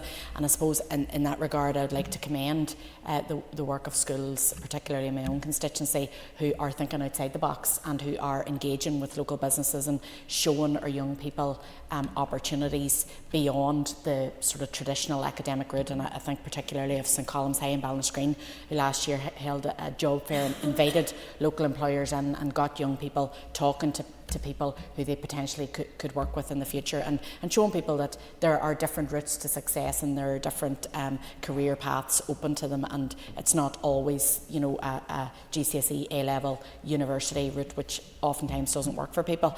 I also at this point want to highlight the work of the South West College, again just in the Mid-Ulster Council area, who do an awful lot of work around apprenticeships, and I was delighted to attend their open day back in the spring and met so many really inspiring young people who are refreshing in their outlook and are taking the bull by the horns and learning new trades and getting into fields of work that weren't even in existence when I was at school, in terms of robotics and AI and these different technologies, and learning how to adapt and develop their skills in relation to all of that. So I suppose in summary, without repeating everything that's already been said, I think this has been a very collegiate debate, and we're all on the same page. We all want to see our young people afforded more opportunities and improving their skills, and in that regard supportive of the motion and the amendment. Thank you. I call Cheryl Brownlee. I'm Principal Deputy Speaker, and I rise. I'm actually really delighted to speak on this motion. Whilst I'm not a member of the committee, the Public Accounts Committee actually discussed this, and we had an inquiry, and it was extremely interesting, and we got the MOR recently, and it was very interesting as well. So I just wanted to say, you know, what we really want to do is obviously build a thriving society in Northern Ireland, and addressing the skills gap for our young people and businesses is of course at the heart of that. We have had significant investment here into Northern Ireland, but despite that we know that opportunities can still continue to be missed, and the skills gap remains wide, and in many cases it isn't closing. But as part of the Public Accounts Committee inquiry into skills, we heard a very powerful and concerning evidence, and that was from the Youth Assembly. One of the things that really struck out to me was the fact that they didn't actually know what skills that the Northern Ireland economy needed. And the careers advice that they received, whilst clearly well-intentioned, it was inconsistent across the region. And while some schools offered really, really good careers advice, we did see that others really lacked the capacity and the resources to do this. And obviously this will have a massive impact then on the economy further down the line, especially for these young people. We also discovered that there was a clear mismatch between supply and demand, with many young people applying for courses that were already oversaturated, whilst the critical skills area where jobs were waiting remained short of applicants. And there was also a really clear takeaway that struck me. So after the discussion with the Youth Assembly, we as a committee sat down and we talked, and we couldn't clearly define the skills Northern Ireland actually needed to thrive. And I think that was a real wake-up call for all of us, because regardless of how many strategies that we have or action plans that we write, the really simple message is, how do we communicate the simple things? You know, what are the skills that are needed to build our future here and thrive in Northern Ireland? I've also been a huge advocate of the Skill Up programme, but personally I took part in the Women in Leadership course, and I was provided professional coaching, and I would not have been able to access that otherwise. And I was shocked at what courses were available, the level of the courses that were available, and the fact that these are all free and accessible for everyone. So I'm aware of that. Everybody I speak to, I tell them how amazing this is, but it's how we get that message out. And I have seen, you know, billboards, I have seen social media advertisements for it, but it's how we target that everybody has access to that incredible resource that Northern Ireland is offering. But Speaker, and I'm really pleased, actually this was mentioned at the start of the debate, but it's special educational needs and disabilities. One of the figures that we had looked at within the committee's work was the number of young people in SEN that were not in education, employment or training was almost 5 times as higher as the general population. And too often these young people are a forgotten voice in debates like this. But I'm really glad today that they haven't been, and that this is what we're talking about. But there's enormous talent within this community, and speak for those children with autism. They have incredible strengths in pattern recognition, attention to detail, logical reasoning, and skills that many employers are actually craving out for. This is what they actually need. But I was actually looking at companies like Microsoft and JP Morgan Chase in America, who have actually built autism at work programs, and it's not just because it's the right thing to do, But what they've actually seen is these employees are actually outperforming their peers. And this is something that we should be leading on. We should be actually tapping into that incredible talent and giving businesses the tools and the confidence to do the same, but also having that mindset shift. This isn't an add-on or an addition. This is actually an incredible skill that we already have here in Northern Ireland. The committee also recommended that the department establish a data sharing agreement, and we've discussed data here today, and it's something that we really, really need to get a grip on, not just on this motion, but right across, I think, everything we're discussing. We need good quality data, and we need a timetable and transparency about this moving forward. So we've discussed, and the figures already being talked about our 19,000 young people that are not in education, employment or training. And this isn't just a societal problem, this is a crisis. But what I want to say in finishing, I was given the opportunity with an internship, and I think it is absolutely critical that we support our young people with internships, apprenticeships, and we value every single skill that is available, and we help them to ensure that Northern Ireland continues to lead the way. Thank you. Thank you. Cheryl, I call Michelle Guy. Thank you, Principal Deputy Speaker. I really love this motion.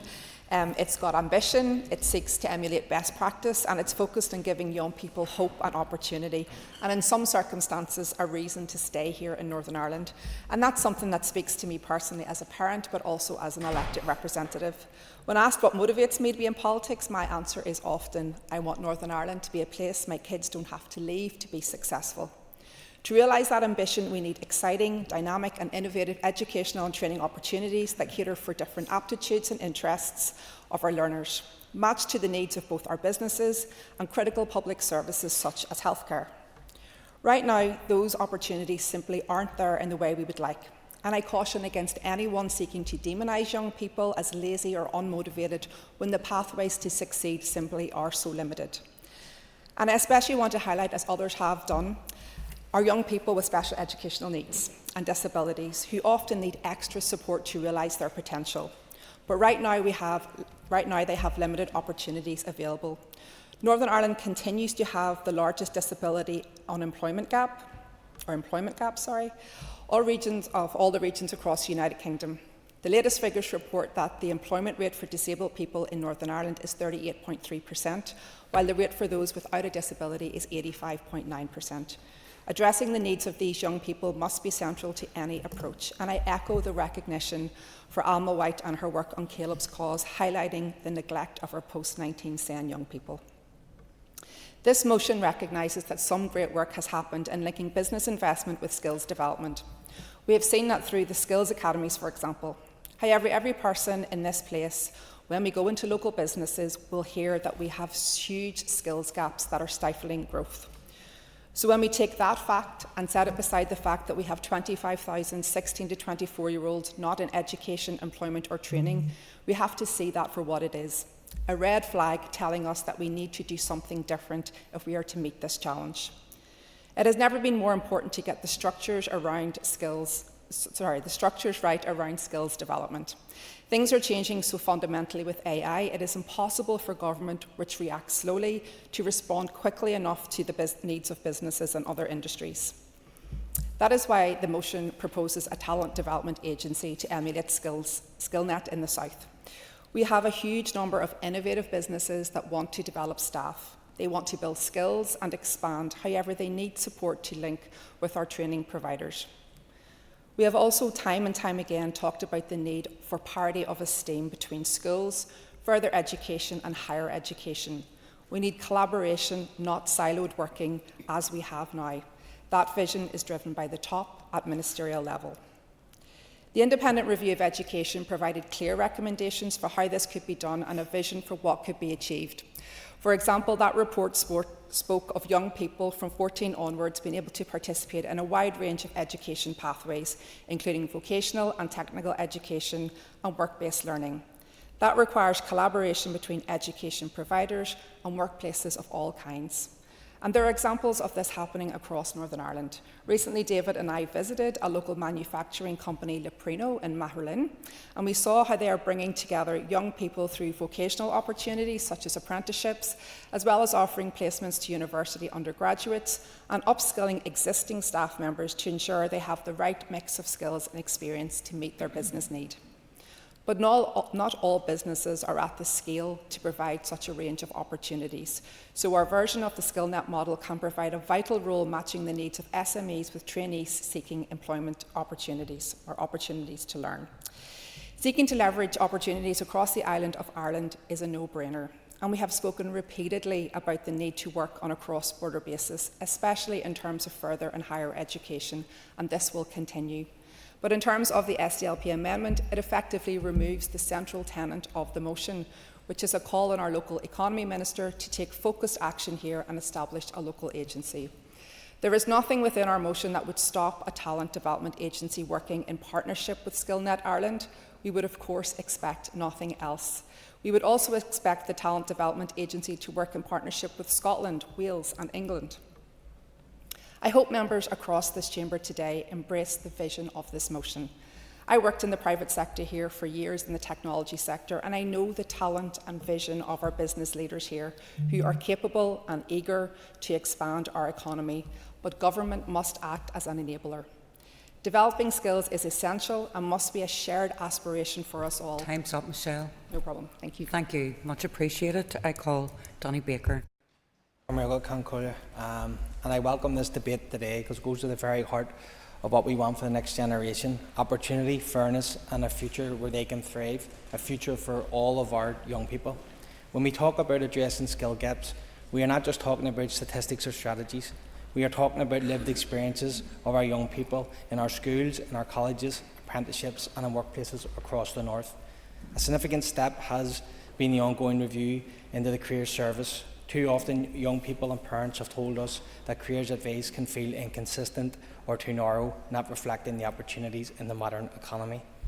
By carrying out this review, the Minister has ensured that that service is being reshaped, giving young people the best possible guidance, grounded in the real needs of our economy and the ambitions of our communities and young people. The Minister has also taken forward the 14 to 19 strategy, which is about creating clear and flexible pathways for young people as they move from school into further education, training and employment. That strategy recognises that not every young person takes the same route, that success should not be defined by a single path. Whether that's in A-levels, apprenticeships, vocational courses or degrees, every young person deserves that support to follow their talents. Skills are not the responsibility of the Department for Economy alone. They are shaped in our schools, our communities and in the support services available to our young people. Young people are ambitious. They want to contribute, to succeed and to see a future here. It is our responsibility to ensure that the structures are in place to support them. That means careers advice that is modern and relevant. It means strategies like the 14 to 19 strategy that give choice and flexibility. And it means government departments are working together and not in silos. That is the work that the Minister has been delivering on and is the work already making a difference and which deserves our full support. Thank you, Danny. Our next speaker is the Minister for the Economy, and Minister, you'll have up to 15 minutes to respond to the debate. Thank you. And I really welcome the opportunity to respond to the motion today. I welcome any opportunity to speak about skills, and I say all the time, because it's true, skills underpins and are critical to the delivery of all four of my economic objectives. Skills are a key driver of productivity. Developing people's skills helps people to take up good jobs. New skills will be needed to deliver on the transition to net zero, and by ensuring that we invest in skills right across the North, we can improve regional balance. That's why last year we invested £250 million in our universities, which includes £13 million of funding specifically for the McGee expansion and £310 million in our colleges. And I have continued, despite the very challenging budgetary situation we have, to prioritise investment in skills development and to fight for as much funding as possible to put towards that. My department provides a range of skills programmes. Last year, £12 million from the Skills Fund supported 20 projects, including Step Up, which provides training, mentoring and careers advice for young people not in education, employment or training. We have committed a further $7 million this year to continue and expand on this important work. I was also delighted to launch the Apprenticeship Inclusion Challenge Fund in October last year. Funding of up to £100,000 over 18 months will go to 6 successful applicant organisations from across the business, community and education sectors. And just last Friday I was in Derry for the opening of the new Women's Tech facility in the North West, and they are delivering on one of the Challenge Fund projects. Significant investments are also being made to boost digital and cyber skills across the region, such as Allstate's £16 million upskilling initiative and Queen's University's new cyber security AI tech hub. Apprenticeships have seen impressive growth with a 39% increase since 2019, and higher level apprenticeships increasing 8-fold since 2017. In addition, new initiatives such as the Apprenticeship Inclusion Challenge Fund and the Apprenticeship Action Plan are ensuring apprenticeships are more accessible and inclusive. In recent months, I published the Green Skills Action Plan, which is providing a clear framework for collaboration on future green jobs. This approach will help create clearer pathways into training and employment, particularly for young people currently not in education, employment and training. And like other members in the Chamber today, I'm very concerned by the recent increases that we have seen in the numbers of our young people not in education, employment or training, and have asked officials to look at the potential reasons behind that. And I think it's something that we have increasingly seen in our schools as well, with young people increasingly facing challenges in going to school, and more young people with anxiety and being in the kind of school refuser category. So I think there is a challenge for us across the board in trying to address those issues. Ensuring that we do have pathways for people who face barriers, whatever those might be, is a real priority for me. And I think it is important that we work not just across departments but with our community organisations, who very often are the people on the front line supporting individuals on their journeys. And I think we, as members across the Chamber, have referred to today, particularly our young people with special educational needs and people with disabilities. We do have particular challenges, and Michelle referred to the how we perform poorly compared to other regions, and that's something I am really keen to look at how we can address, not just from the perspective of ensuring the pathways are there, but also if there's work that we can do with employers to remove barriers to help people into jobs as well. And Cheryl mentioned the work that was being done in some companies, I think in the States, and we have companies here who are doing similar things in terms of supporting people with neurodivergence and creating the right circumstances and environment for people to take up posts. I think that's work that we can absolutely build on and ensure that we are mainstreaming good practice. My department will soon publish its Skills Action Plan, which will outline the concrete steps my department will take, along with our partners, to continue to build the dynamic, innovative and highly skilled workforce we need here in the North. The social enterprise sector also plays a vital role in bridging skills gaps. Recent research indicates 11% of social enterprises provide access to education and improve skills development, and that over half are located in areas of high deprivation. Greater cross-departmental collaboration is also underway, with the Departments for Economy and Education working together on shared priorities such as careers, special educational needs and post-16 pathways. And just to reassure the proposer and other members, it's something that I see as absolutely vital, particularly in the context of the financially constrained environment that we are operating in and continuing to operate, or likely to be continuing to operate in. And I'll be meeting with the Education Minister in coming weeks on this agenda and how we work together. And I believe that he too is committed to this work and greater cross-departmental collaboration. Despite the good work that we are doing, challenges do remain. The proposer mentioned the skills barometer and the projections in relation to job growth, which of course is a good thing, by 1 million by 2033, but we do face an annual shortfall of 5,400 workers and significant skills gaps, particularly in AI, digital, cybersecurity and green industries. The recent rise of young people not in education, employment or training, as I said, is a real concern. Initiatives like the Open University and Libraries NI pilot are helping at-risk pupils develop study skills, a first step towards re-engaging in education.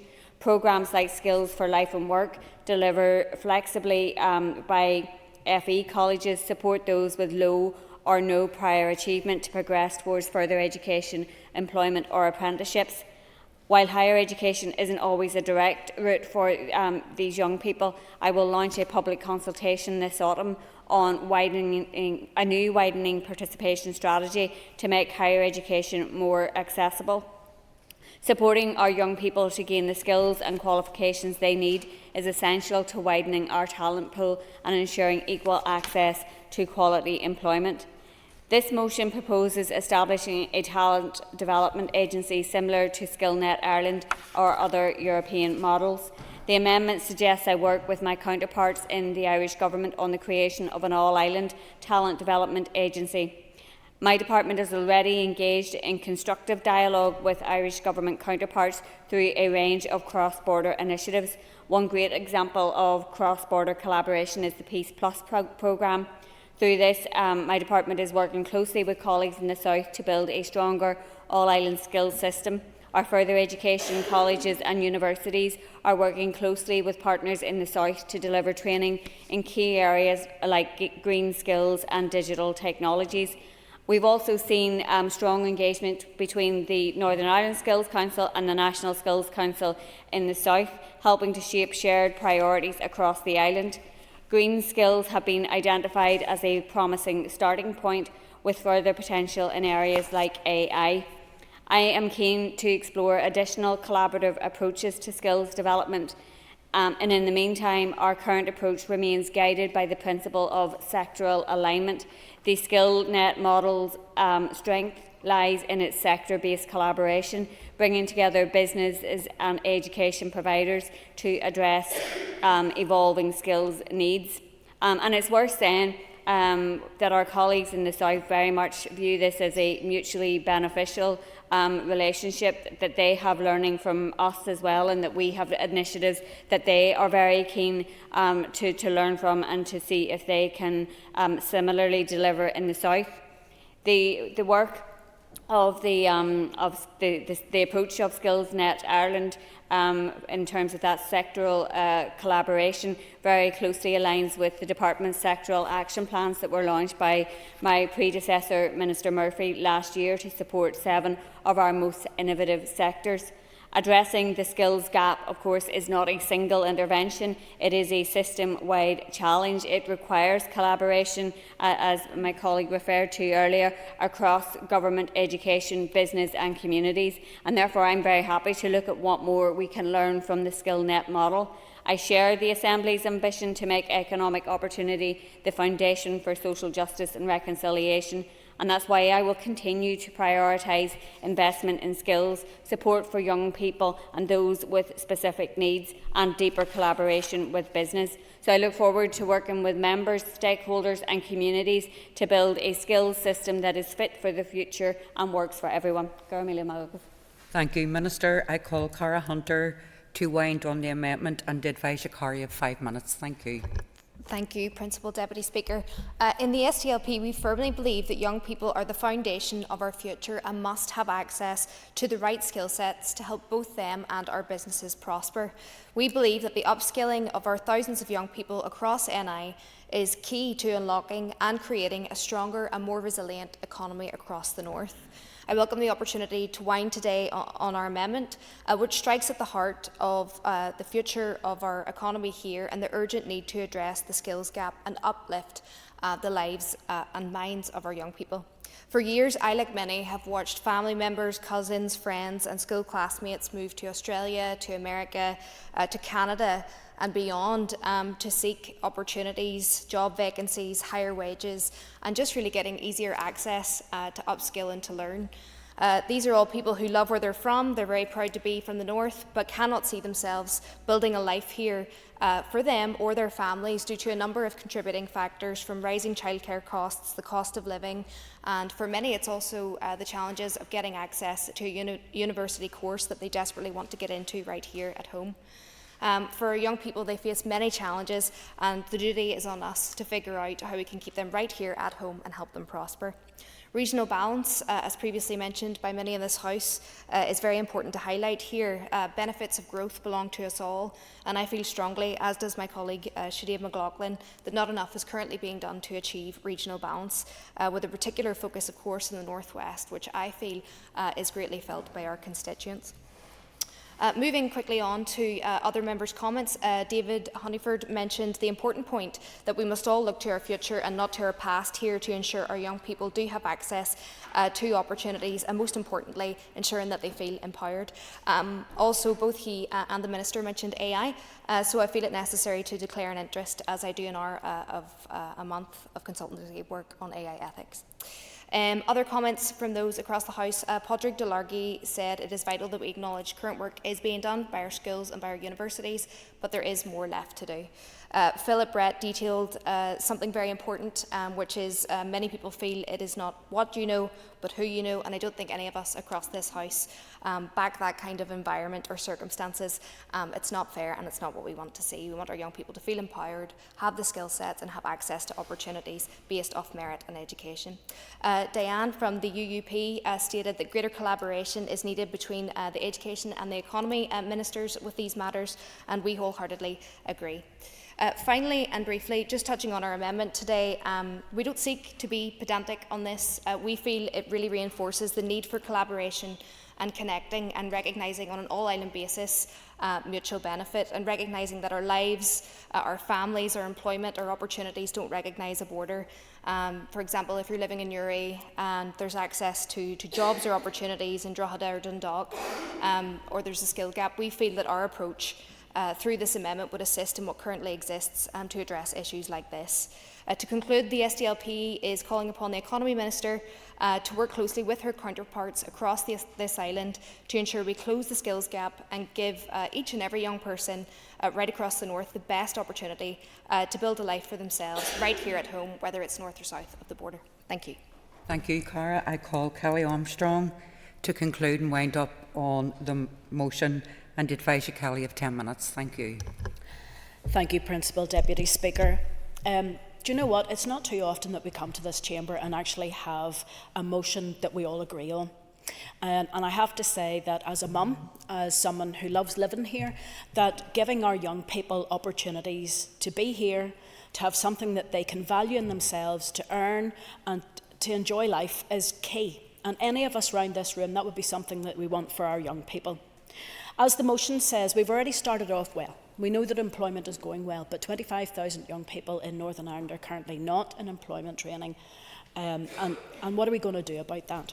And I believe that the skills work that the Minister is doing will pay dividends, but there are a few things that we need to look forward to. And I thank those who have been working on skills for this last period of time, David Honeyford, Michelle Guy, Kate Nicholl, and those of you around the room who have spoken today in this. Thank you so much, because our young people are the key to our economy going forward. We need to give them hope, we need to give them opportunities, and we need to give them chances in life. I am very concerned at what Labour's at. You know, when they talk about young people who are not in employment having benefits taken away from them if they don't find work within 18 months is concerning. And as somebody who sits in the Communities Committee, I go, really? Should we not be looking at supporting those young people rather than already talking about taking something away from them? We know that the Minister for Education is consulting on keeping children in school until they're 18, and that will require them to have participation in education, training and apprenticeships. And we look forward to hearing the outcome of that consultation, because that's another move forward. However, it can't be what the Chancellor of the Exchequer has talked about, this youth guarantee that they will be put into work, but that work could be nothing that they're interested in, not what their skills are towards, and it may be for the most minimum wage possible. That takes the heart out of a young person. So let's think about what are the opportunities. I think SkillsNet Ireland is a good model to follow, but it's not just north-south, it's also east-west that we need to be working hard and looking outside to Europe and other places of what models that we can work towards to deliver better for these 25,000 young people. And as Sinead McLaughlin has said, skills gaps do not stop at the border. We need to think about the successes of others and take that forward. There does need to be greater alignment between skills development and further and higher education. So, what skills does Northern Ireland hear? As we heard earlier from Cheryl Brownlee, the Youth Forum said that they didn't know what skills Northern Ireland need, and I have to say this comes back to the cooperative partnerships that we need to see between departments. Why are we allowing young people to choose GCSEs without telling them what those GCSEs are going to get them? So instead of giving careers advice when they're 15 or 16, we should be talking to those children and their families as soon as they start big school. So we look at 12, 13, 14-year-olds before they picked their GCSEs. And I was delighted to be involved with a number of schools who started to do that, bringing employers in before GCSEs were picked to give young people ideas about what the future can hold, what jobs pay, what might be an option for them going forward. And for some young people, especially vulnerable young people living in disadvantaged communities, having that ability to see beyond is something that we need to grow. Those opportunities that we need to give those young people. So when we ask what skills does Northern Ireland need, this is over to the Department for the Economy. Where's the businesses coming forward? What are they telling us that they need now and for those jobs that are coming in the future? Whenever I was at school, every Tom, Dick and Harry wanted to be a nurse, and then it was like, nobody be a nurse because we've got far too many nurses. Today, AI, cryptocurrencies, cyber security, all of this stuff. My goodness, we didn't really even have computers when I was going to school. This jobs of the future. This is what our young people need to know about, and I have to say that our career service within schools needs to take a big step up, because I don't think that careers and teachers are necessarily the right people to tell children about what careers are out there, because when you've been through school, university, teacher training colleges and into a school to work, you haven't experienced all of that outside world. So I would love to hear more about businesses coming forward to help with that careers, to go into schools and to talk about the options that are available. Just to say that apprentices, we've heard it today, it was on the radio today, I've had plenty of emails through from constituents as well. When you have young people who get accepted into a further education college but they don't have a business that's going to give them their placements. We need to identify those placements to ensure that those young people are being trained towards a job for the future, potentially with the people who they've got their placement. We do need to provide that talent pool for businesses, but we also need businesses to be part of the development of apprenticeships to ensure that when the apprentices are brought forward, that they're being trained in what they need for their jobs. Talking about children with physical or special education needs, we have far, far too many of our young people who don't see work as an opportunity for them because of their disability. And I have to say, from my prior life, I know that most of the barriers to getting work is not their skills, it's transport. So the Department of Infrastructure needs to come into this. If you look at any surveys that are done with young people, and the All-Party Group on Disability went to Fleming Fulton School, and they talked about work placements, and they were told they needed to get a bus from school, for instance, into the centre of town. Because they're wheelchair users, only one of them could go on the bus at the time. It's very isolating, so we need to think better about the whole life experience of young people with special education needs or physical disabilities and what will help them get to work. We need to ask ourselves, do the qualifications that we are providing for young people today through schools and further education colleges and higher education, are they actually going to provide the skills that our employers need? Now, I admit, I am the one and only Byzantine Studies graduate in 1993 at Queen's University. It was something that Simon Hamilton and I shared. We're both ancient history students. What job was I going to get out of that? And I have to say that my postgraduate training in the Graduate Management Development Programme of those days is the one that took me into sales and marketing, because I wasn't getting a job in Byzantine Studies, let's face it.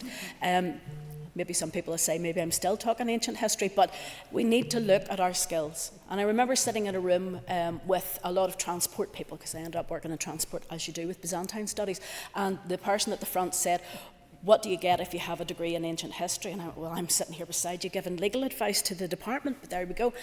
But training or learning for learning's sake is important, but training for a job is equally as important. So we need to look to see if our qualifications are providing the skills that we need, and are we supporting the children and their families to think about the choices that will provide them with the best opportunities. I sometimes look at my past education, Latin. It was handy enough, I have to say, for doing legal stuff, but are we teaching the right languages? Are we teaching the right IT skills, AI skills, all of that through schools? So I'm glad to hear that the Minister is talking about a skills action plan, and that she has also included social enterprises in that. I had the absolute pleasure of talking to Edith and the guys at Mind the Gap about their cross-border work that they're doing for people with disabilities, looking at how they could improve businesses to understand the needs of people with disabilities and to bring those people forward to make sure that their skills were going to be aligned with potential work opportunities. So a skills action plan that ties all of that together is important if we are to achieve social justice. No young person in Northern Ireland should be left behind. We do not want to hear that there are Protestant boys being left behind or that there are disadvantaged communities left behind. We want opportunities to be out there for all.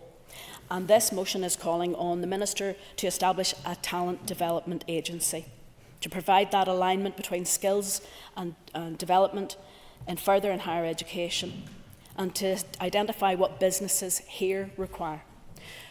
I'd love to keep as many of our young people here, earning, working and spending their money here in Northern Ireland. When Northern Ireland is busy and at peace with itself, we do much better, and we've seen that before. Of course we want to work with the South, but of course we want to work East-West, and we want to work with Europe. We want to work with anybody that will help us bring forward those jobs that our young people will need. Thank you very much. Thank you, Kelly. So the question is that the amendment standing in the names of Sinead McLaughlin and Colin McGrath be made. All those in favour say aye. Aye. Contrary of any noes? No. I think the noes have it. The noes have it. So the question is that the motion be made, be agreed. All those in favour say aye. Aye. Contrary of any noes? The ayes have it. The ayes have it. Members, you take your ease to the next item of business, please.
Members, order.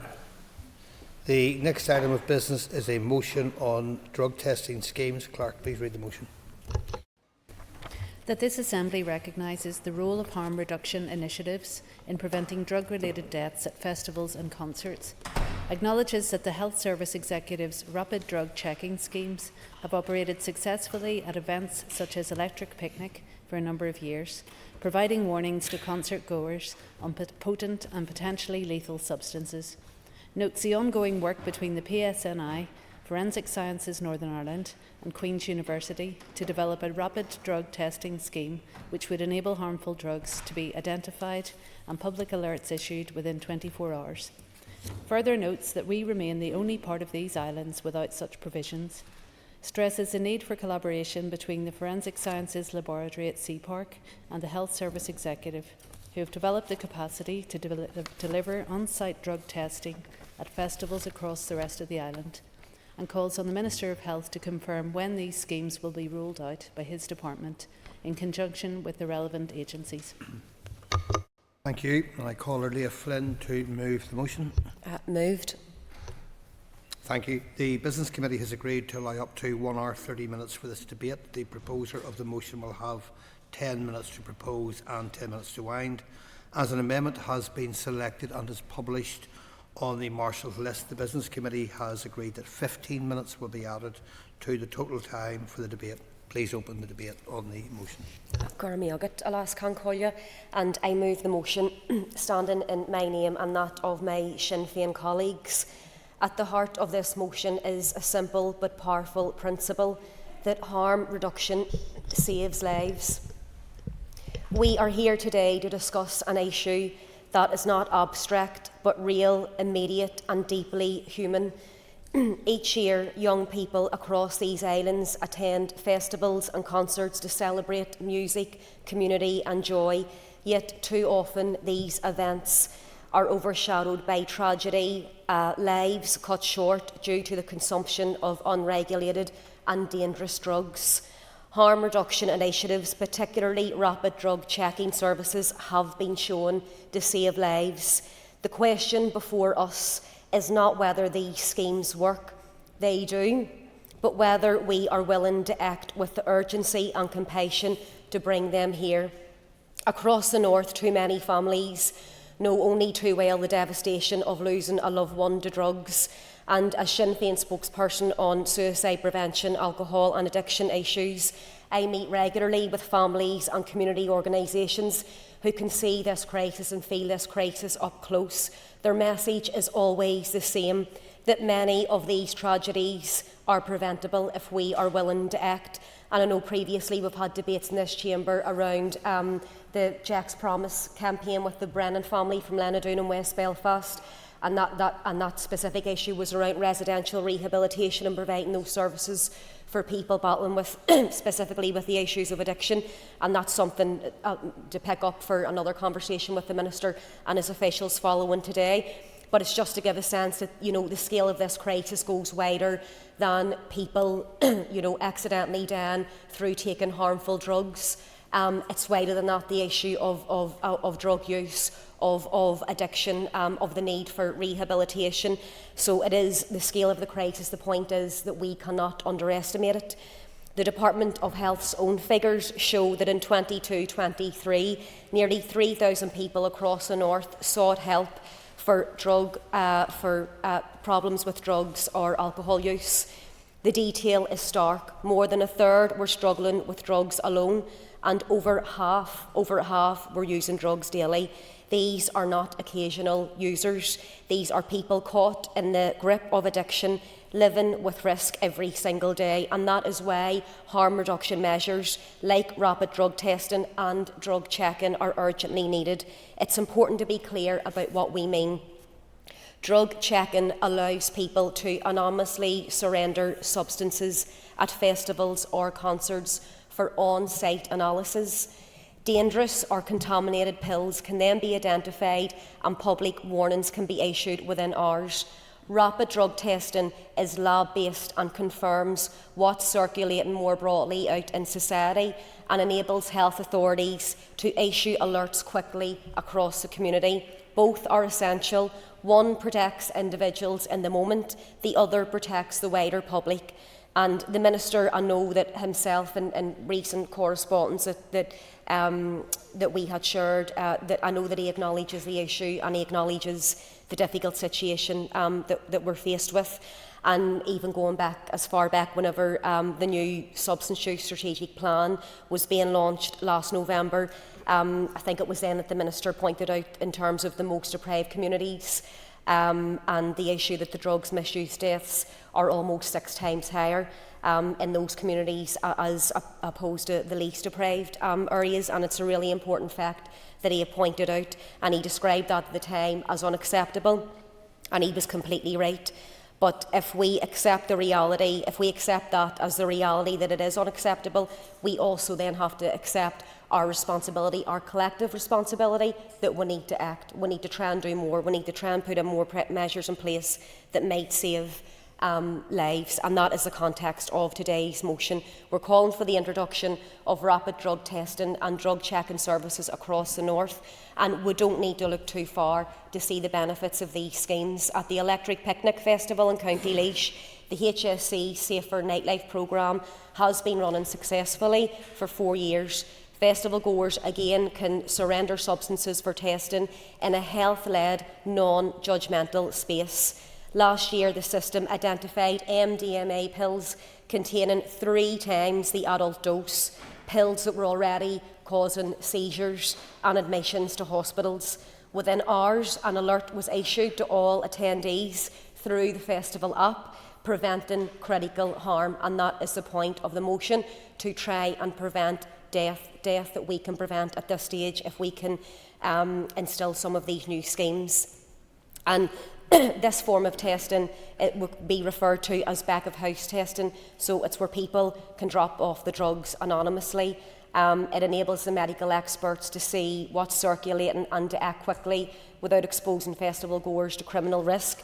This is what a public health intervention is, but the safest choice is not to take drugs, and that's why I warmly welcome the DUP's amendment that they have submitted, and even how that amendment is introduced. You know, the first line, it's the most important amendment you could have made to our amendment, and thank you for that. It is pointing out the fact of how harmful and dangerous drugs are, and that's a very important message that we need to get out to the public who might be watching in on today's debate. But then the reality also is, for those who do make the choice to take a drug at whatever stage or at whatever circumstance in their life, that then we're trying to provide basically a safety net that might mean the difference between life and death. Scotland has established a rapid action. And one of the key points she raises is the desire to ensure that we prevent deaths. Just this morning I spoke with a mother who lost her young son at a festival concert in Belfast due to drugs. She talked about the qualifications of those that were employed on site to monitor the drug overdose. That was wholly inadequate. In fact, some of the training was lacking, and also the transportation from the festival to the hospital was so bad that she believes it contributed to her son's death. Does she believe that this is an issue that should also be looked into with urgency? Yes, I do, and I really thank the member for that intervention. It's really important that we're picking up that type of feedback, and sadly from that family who has already went through that devastation, we absolutely need to put all measures that we can put in place to try and prevent these deaths from happening. But also even that process is really worrying, where you're explaining even possibly that young person not being transported to hospital in a timely manner. The training is critical. When we're talking about introducing these schemes, we need to introduce them right. So whoever is involved in this work needs to have the sufficient skills to be able to deal with it. So thanks very much for providing that wee bit of feedback, Jonathan. But again, it was just to say then that we know that these models are already in place across Britain and in the south. And the Minister will know, I've spoke to him and to his predecessor previously around the Queen's University proposal model that's been, the pilot proposal that's been put in place by Queen's, the Forensic Sciences NI and the PSNI, who have all been part of those discussions up until this point. Queen's has indicated that the equipment to try and get this pilot, so this is for the rapid drug testing, to try and get that in place, that the testing facility could be procured for a relatively modest capital investment of £220,000, which compared to hospital beds makes it clear that this investment would be feasible. And some positive steps have been taken. The Public Health Agency, importantly, critically, has rolled out a nitazene testing strip programme across all needle exchange sites. More recently, fentanyl strips in areas where those drugs are most prevalent were introduced. And I know in response to a ministerial question recently, the Minister was updating around the NSP Direct, which is the confidential postal service, which is also now available, and all very, very important initiatives, all very, very important, and it's all of these measures can show what can be done and what difference we can make to try and protect people. But again, basically the motion is calling for the additional schemes around the drug testing and the drug checking. And the important thing is trying to get the real-time analysis, particularly at those large-scale events where substances can circulate, very quickly, and where the risk obviously increases. And then I know finally the motion's also calling for the joined-up system that can identify dangerous substances within hours and issue alerts to protect the public. So it's not about condoning drug use, but it's about facing a reality that we're in, that people will use and take drugs in certain circumstances, and we need to try and make that as safe as possible. So again, the Minister has often spoke about tackling stigma, and again, completely agree with him, he's totally right. Stigma will drive people into further harm, and it makes it harder for families to get support. But if we're serious about moving beyond stigma, then we need to embrace evidence-based public health measure approaches. Thank you, and I call Paul Frew to move the amendment. So moved. Thank you. You have 10 minutes to propose the amendment and 5 minutes to wind. All other speakers will have 5 minutes. Please open the debate on the amendment. Thank you, Mr. Deputy Speaker, for allowing that time, and I also applaud the movers of the motion on drug testing schemes. This is a vitally important issue that affects so many families, which puts families into absolute despair. Families in despair who are dealing with addiction, families in despair when they get involved in the criminal justice system, families involved in despair, involved in health emergencies, and then families in absolute despair when they lose a loved one. And I think we all know someone who has been affected in some way with regards to drug abuse. So it's really important that this Assembly and the Executive tackles this very important and critical issue. We should be here to save lives. And this is one issue and one topic in which we could do something good. We in the DUP think it's so important that we did have it in our manifesto. We will invest in anti-drug programmes through both justice and education to tackle the scourge of drugs in all their forms in our communities and provide greater support for those at risk of suicide. We thought it's so important that we put it in our manifesto. And we thought it important to build on this motion. And I thank and appreciate the kind words from the proposer with regards to what we've done to add to the motion through our amendment, in that the first line, that this Assembly recognises that there are no safe ways of taking illegal drugs, and that any harm reduction initiatives must complement the existing PSNI approach of identifying, arresting and placing before the courts those involved in the supply of illicit drugs. And there was a wee bit of uproar in my community, in my constituency, a number of weeks past when the PHA put out their drugs advice. And in one way I can really understand why the PHA felt that they needed to offer drugs advice. They used the words, if you choose to use drugs, dose low and go slow, stick to one drug, never use alone. And I suppose it's important that that message gets out there.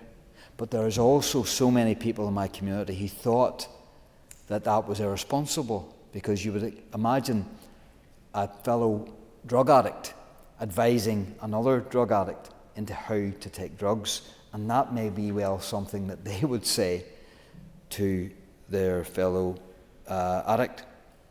And so there is this very fine balance, and I'm not sure that PHA got it right, and it did cause a lot of alarm out there in my communities. And I think what it did do, is illustrate to the public out there that in some quarters of governance there's nearly an admission of defeat around the law enforcement issue of drug taking and drug abuse. I will, yeah. I thank the member for giving way, and I too would share the concern about encouraging anybody to take drugs, no matter if it's one type or another. And the example that I raised earlier about the young death of my constituent, the mother described to me how the police action has been limited due to lack of resource and pending authorisation from a senior officer about whether they will allocate funds to take on this case. Does the member agree with me that that's a wholly inadequate approach to a mother that's grieving the loss of a son? Yes, I would, for one simple reason, and that is this: when you speak to the police commanders, no matter in what guise, whether it be through the DPPs in my time or the PCSPs, the police officers always talked about going to a market, going to the place where they believed that criminals were active, or that they were needed, or they should have had police presence. I can't think of anywhere more important in the night of a festival than a police presence at that festival, investigating, detecting, removing drugs from the ground. But let's be under no illusion. The people that we should target in a criminal justice system is the drug dealers. It is the drug dealers that peddles this poison into our communities, who destroys lives, who destroys people. And inevitably, people die because they take drugs. The harm caused by drugs is very real. To individuals, to families, our communities, and to our public services, there were 1,771 drug-related deaths in Northern Ireland between 2013 and 2023, including 169 in 2023 alone. Furthermore, in the 12 months ending the 30th of June 2025, there were 6,769 drug seizures and 3,049 drug-related arrests. Behind each of those statistics is a personal story: the pain of families left bereaved, the grief that never ends, and endless lives ruined by addiction or involvement in criminality. We accept that there is a role for a harm reduction approach, but this must not cross the line or be perceived to cross the line into condoning or normalising illicit drug use in any setting, let alone those where children and young people are found. Drugs seized must not be returned, and in no circumstances should advice be issued on so-called safe usage. This is where they cross the line. A strong police response must also be a priority, targeting the sources of supply, disrupting trafficking, prosecuting those responsible, and ensuring the courts have the tools and guidance to hand down appropriate custodial sentences. Arrangements for testing must not fetter police investigative activity, or indeed be seen as cause for police visibility to reduce in concert spaces. And this is the point I raise with my colleague Johnny Buckley. There should not be the case where the police leaves a scene because there are medical experts on the scene. I think the two must go hand in hand, and they must complement each other in order to keep people safe. Moreover, we need to see a prevention first response by the executive. This motion deals with the final stage of the journey. It assumes that illicit drugs are in circulation. We know this. That should not be the extent of our ambitions. It's simply not good enough to say there are drugs out there, people will always take drugs illegally. What can we do about it? The truth is we can do a lot more about it. And we can do a lot more in a police enforcement issue, but also a medical issue to keep people safe. There. Oh, yeah. I thank the member for giving way briefly. I totally agree with him on the point as to the presence of police, but often they fail post-concert in following up on evidence and prosecution on those that are peddling drugs to vulnerable individuals. Yeah, and that needs to be addressed. Absolutely, that needs to be addressed. We know there's young people, multitudes of young people at these festivals.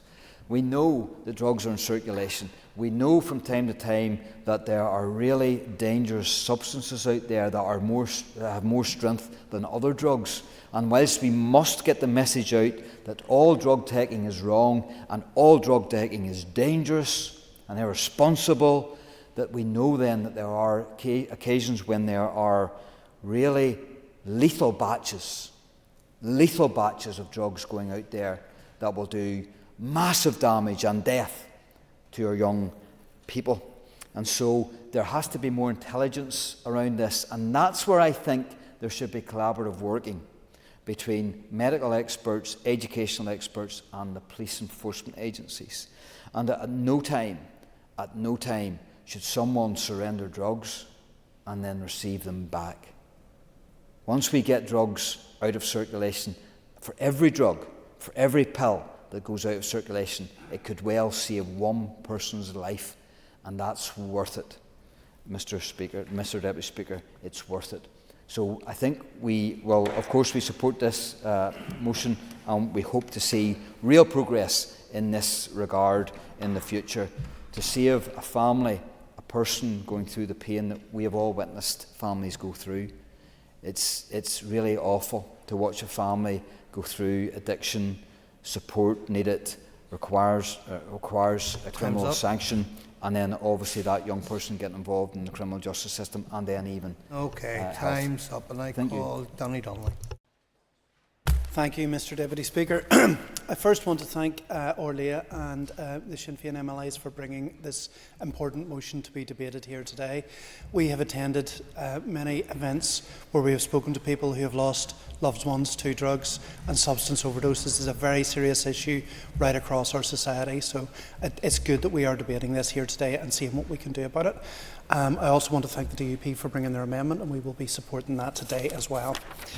I think we all know that illegal drugs should be condemned, and I unequivocally believe the first approach should be to recognise their harm and not partake. That is the ideal.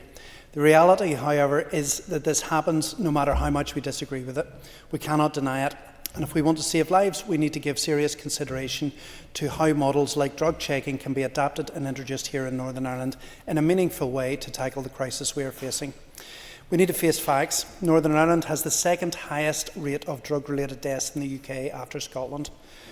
Young adults aged 25 to 34 account for the largest share of drug-related deaths in Northern Ireland, with the death rate in this age group more than doubling in the last decade. We cannot ignore that this is happening.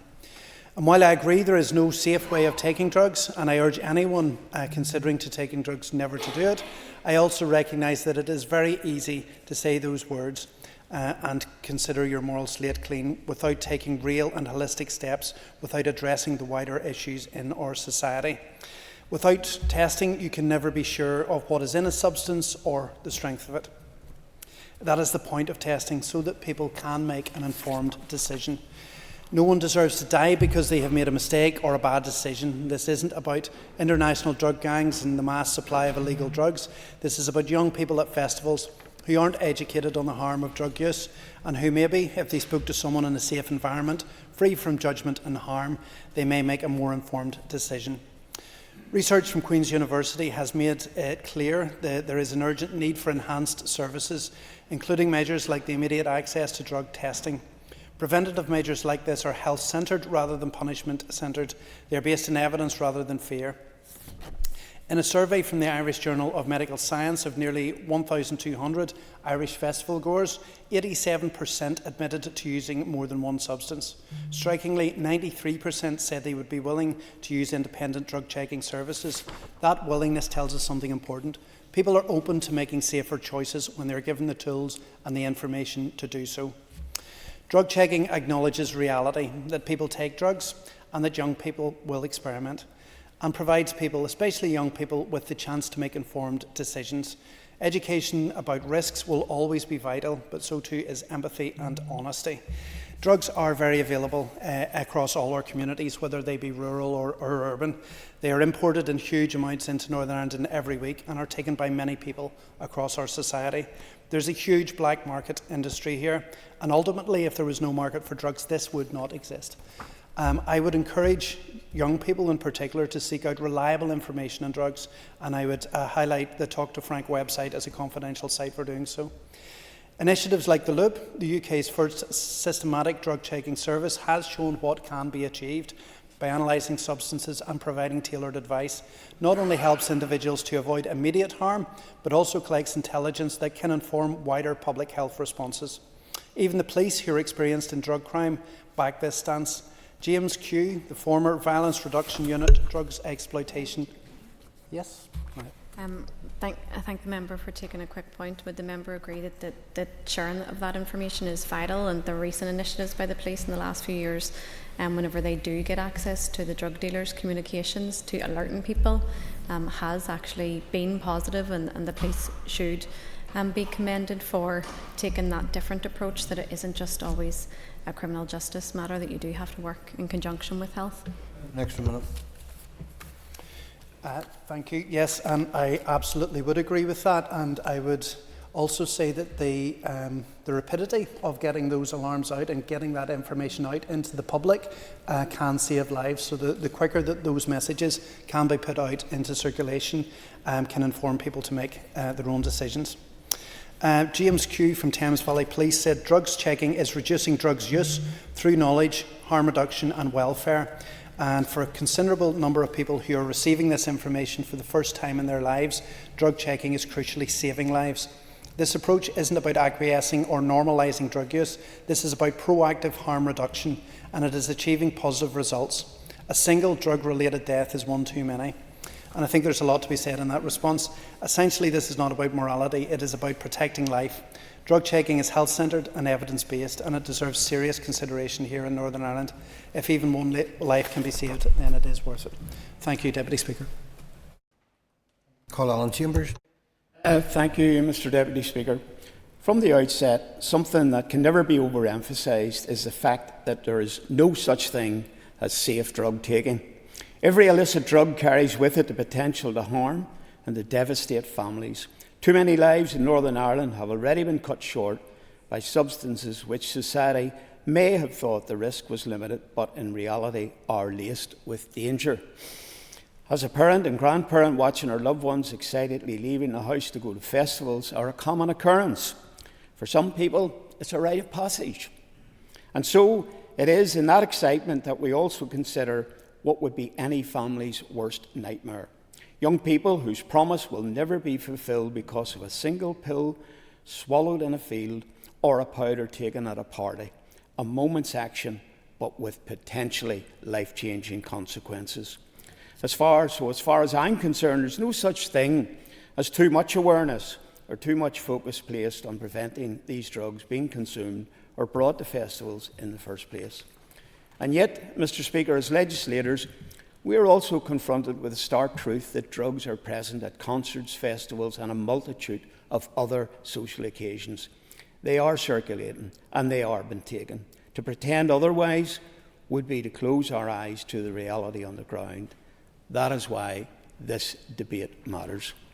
We've seen in the Republic of Ireland, through the Health Service Executive's drug checking scheme, that rapid testing at festivals can identify highly potent or contaminated substances. But importantly, these warnings are not a green light for drug use. They are a red light flashing urgently to tell as many people who may pick it up that this substance could kill you or at least cause you some serious harm. That is the distinction we must grasp. So instinctively, the call for similar service here in Northern Ireland is compelling. And I note the important work already underway here between the PSNI, Forensic Science, Northern Ireland and Queen's University. But of course, and understandably, any decision or process in relation to a Northern Ireland testing scheme is likely much more complex than it may at first appear. We could do nothing without the necessary expert Home Office approval, and again I stress that our first and foremost priority should remain on prevention of drug taking in the first place. The safest option is never to take drugs at all. That message must remain at the heart of our public health strategy. But alongside prevention, education and enforcement, we must also be responsive to other steps that can demonstrably save lives. And that is why I'm happy and my party is happy to support the motion and receive an update from the Minister. In the meantime, Mr Deputy Speaker, I hope that the PSNI will continue to pursue those evil people that are making fortunes out of peddling a range of addictive poison to our citizens. Thank you, Mr Deputy Speaker. Thank you. Members, the Business Committee has agreed to meet at 1 p.m. today. I propose, therefore, by leave of the Assembly, to suspend the sitting until 2 p.m. The debate we're having will continue after question time, when the next member to be called will be Colin McGrath. The sitting is by leave suspended.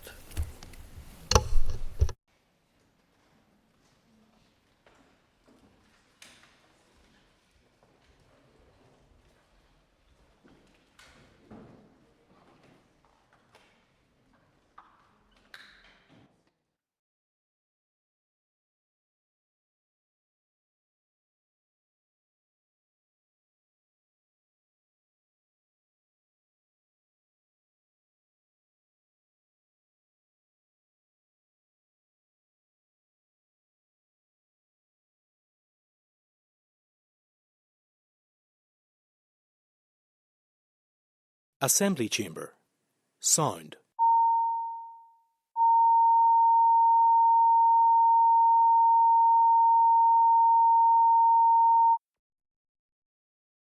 Assembly Chamber. Sound.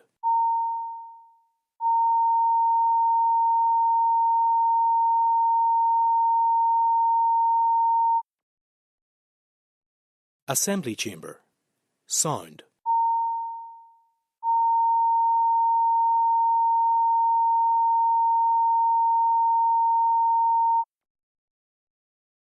Assembly Chamber. Sound.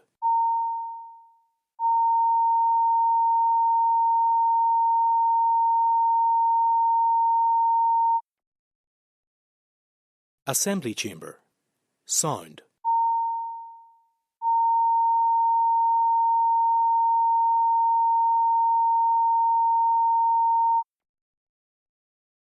Assembly Chamber. Sound.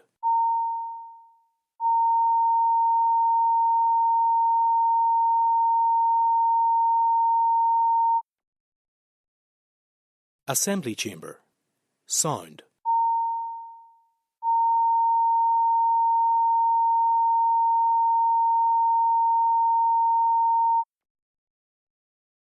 Assembly Chamber. Sound.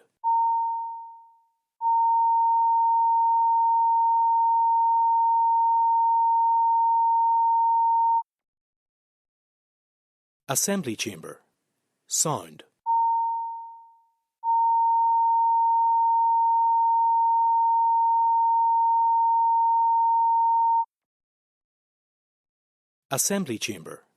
Sound.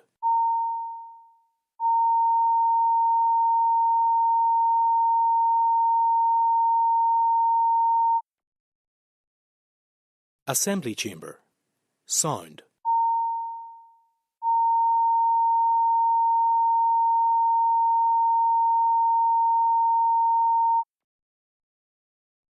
Assembly Chamber. Sound.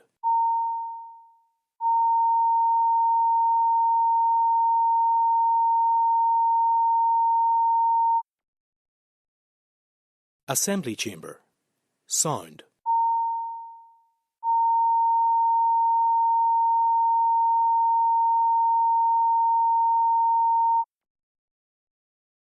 Assembly Chamber. Sound.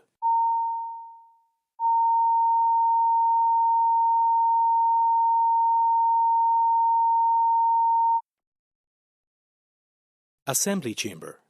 Sound.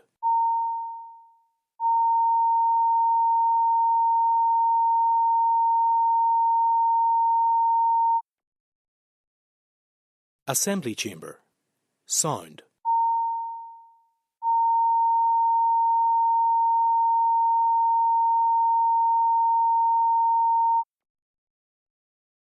Assembly Chamber. Sound.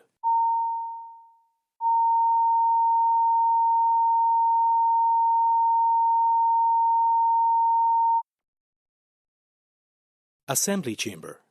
Sound.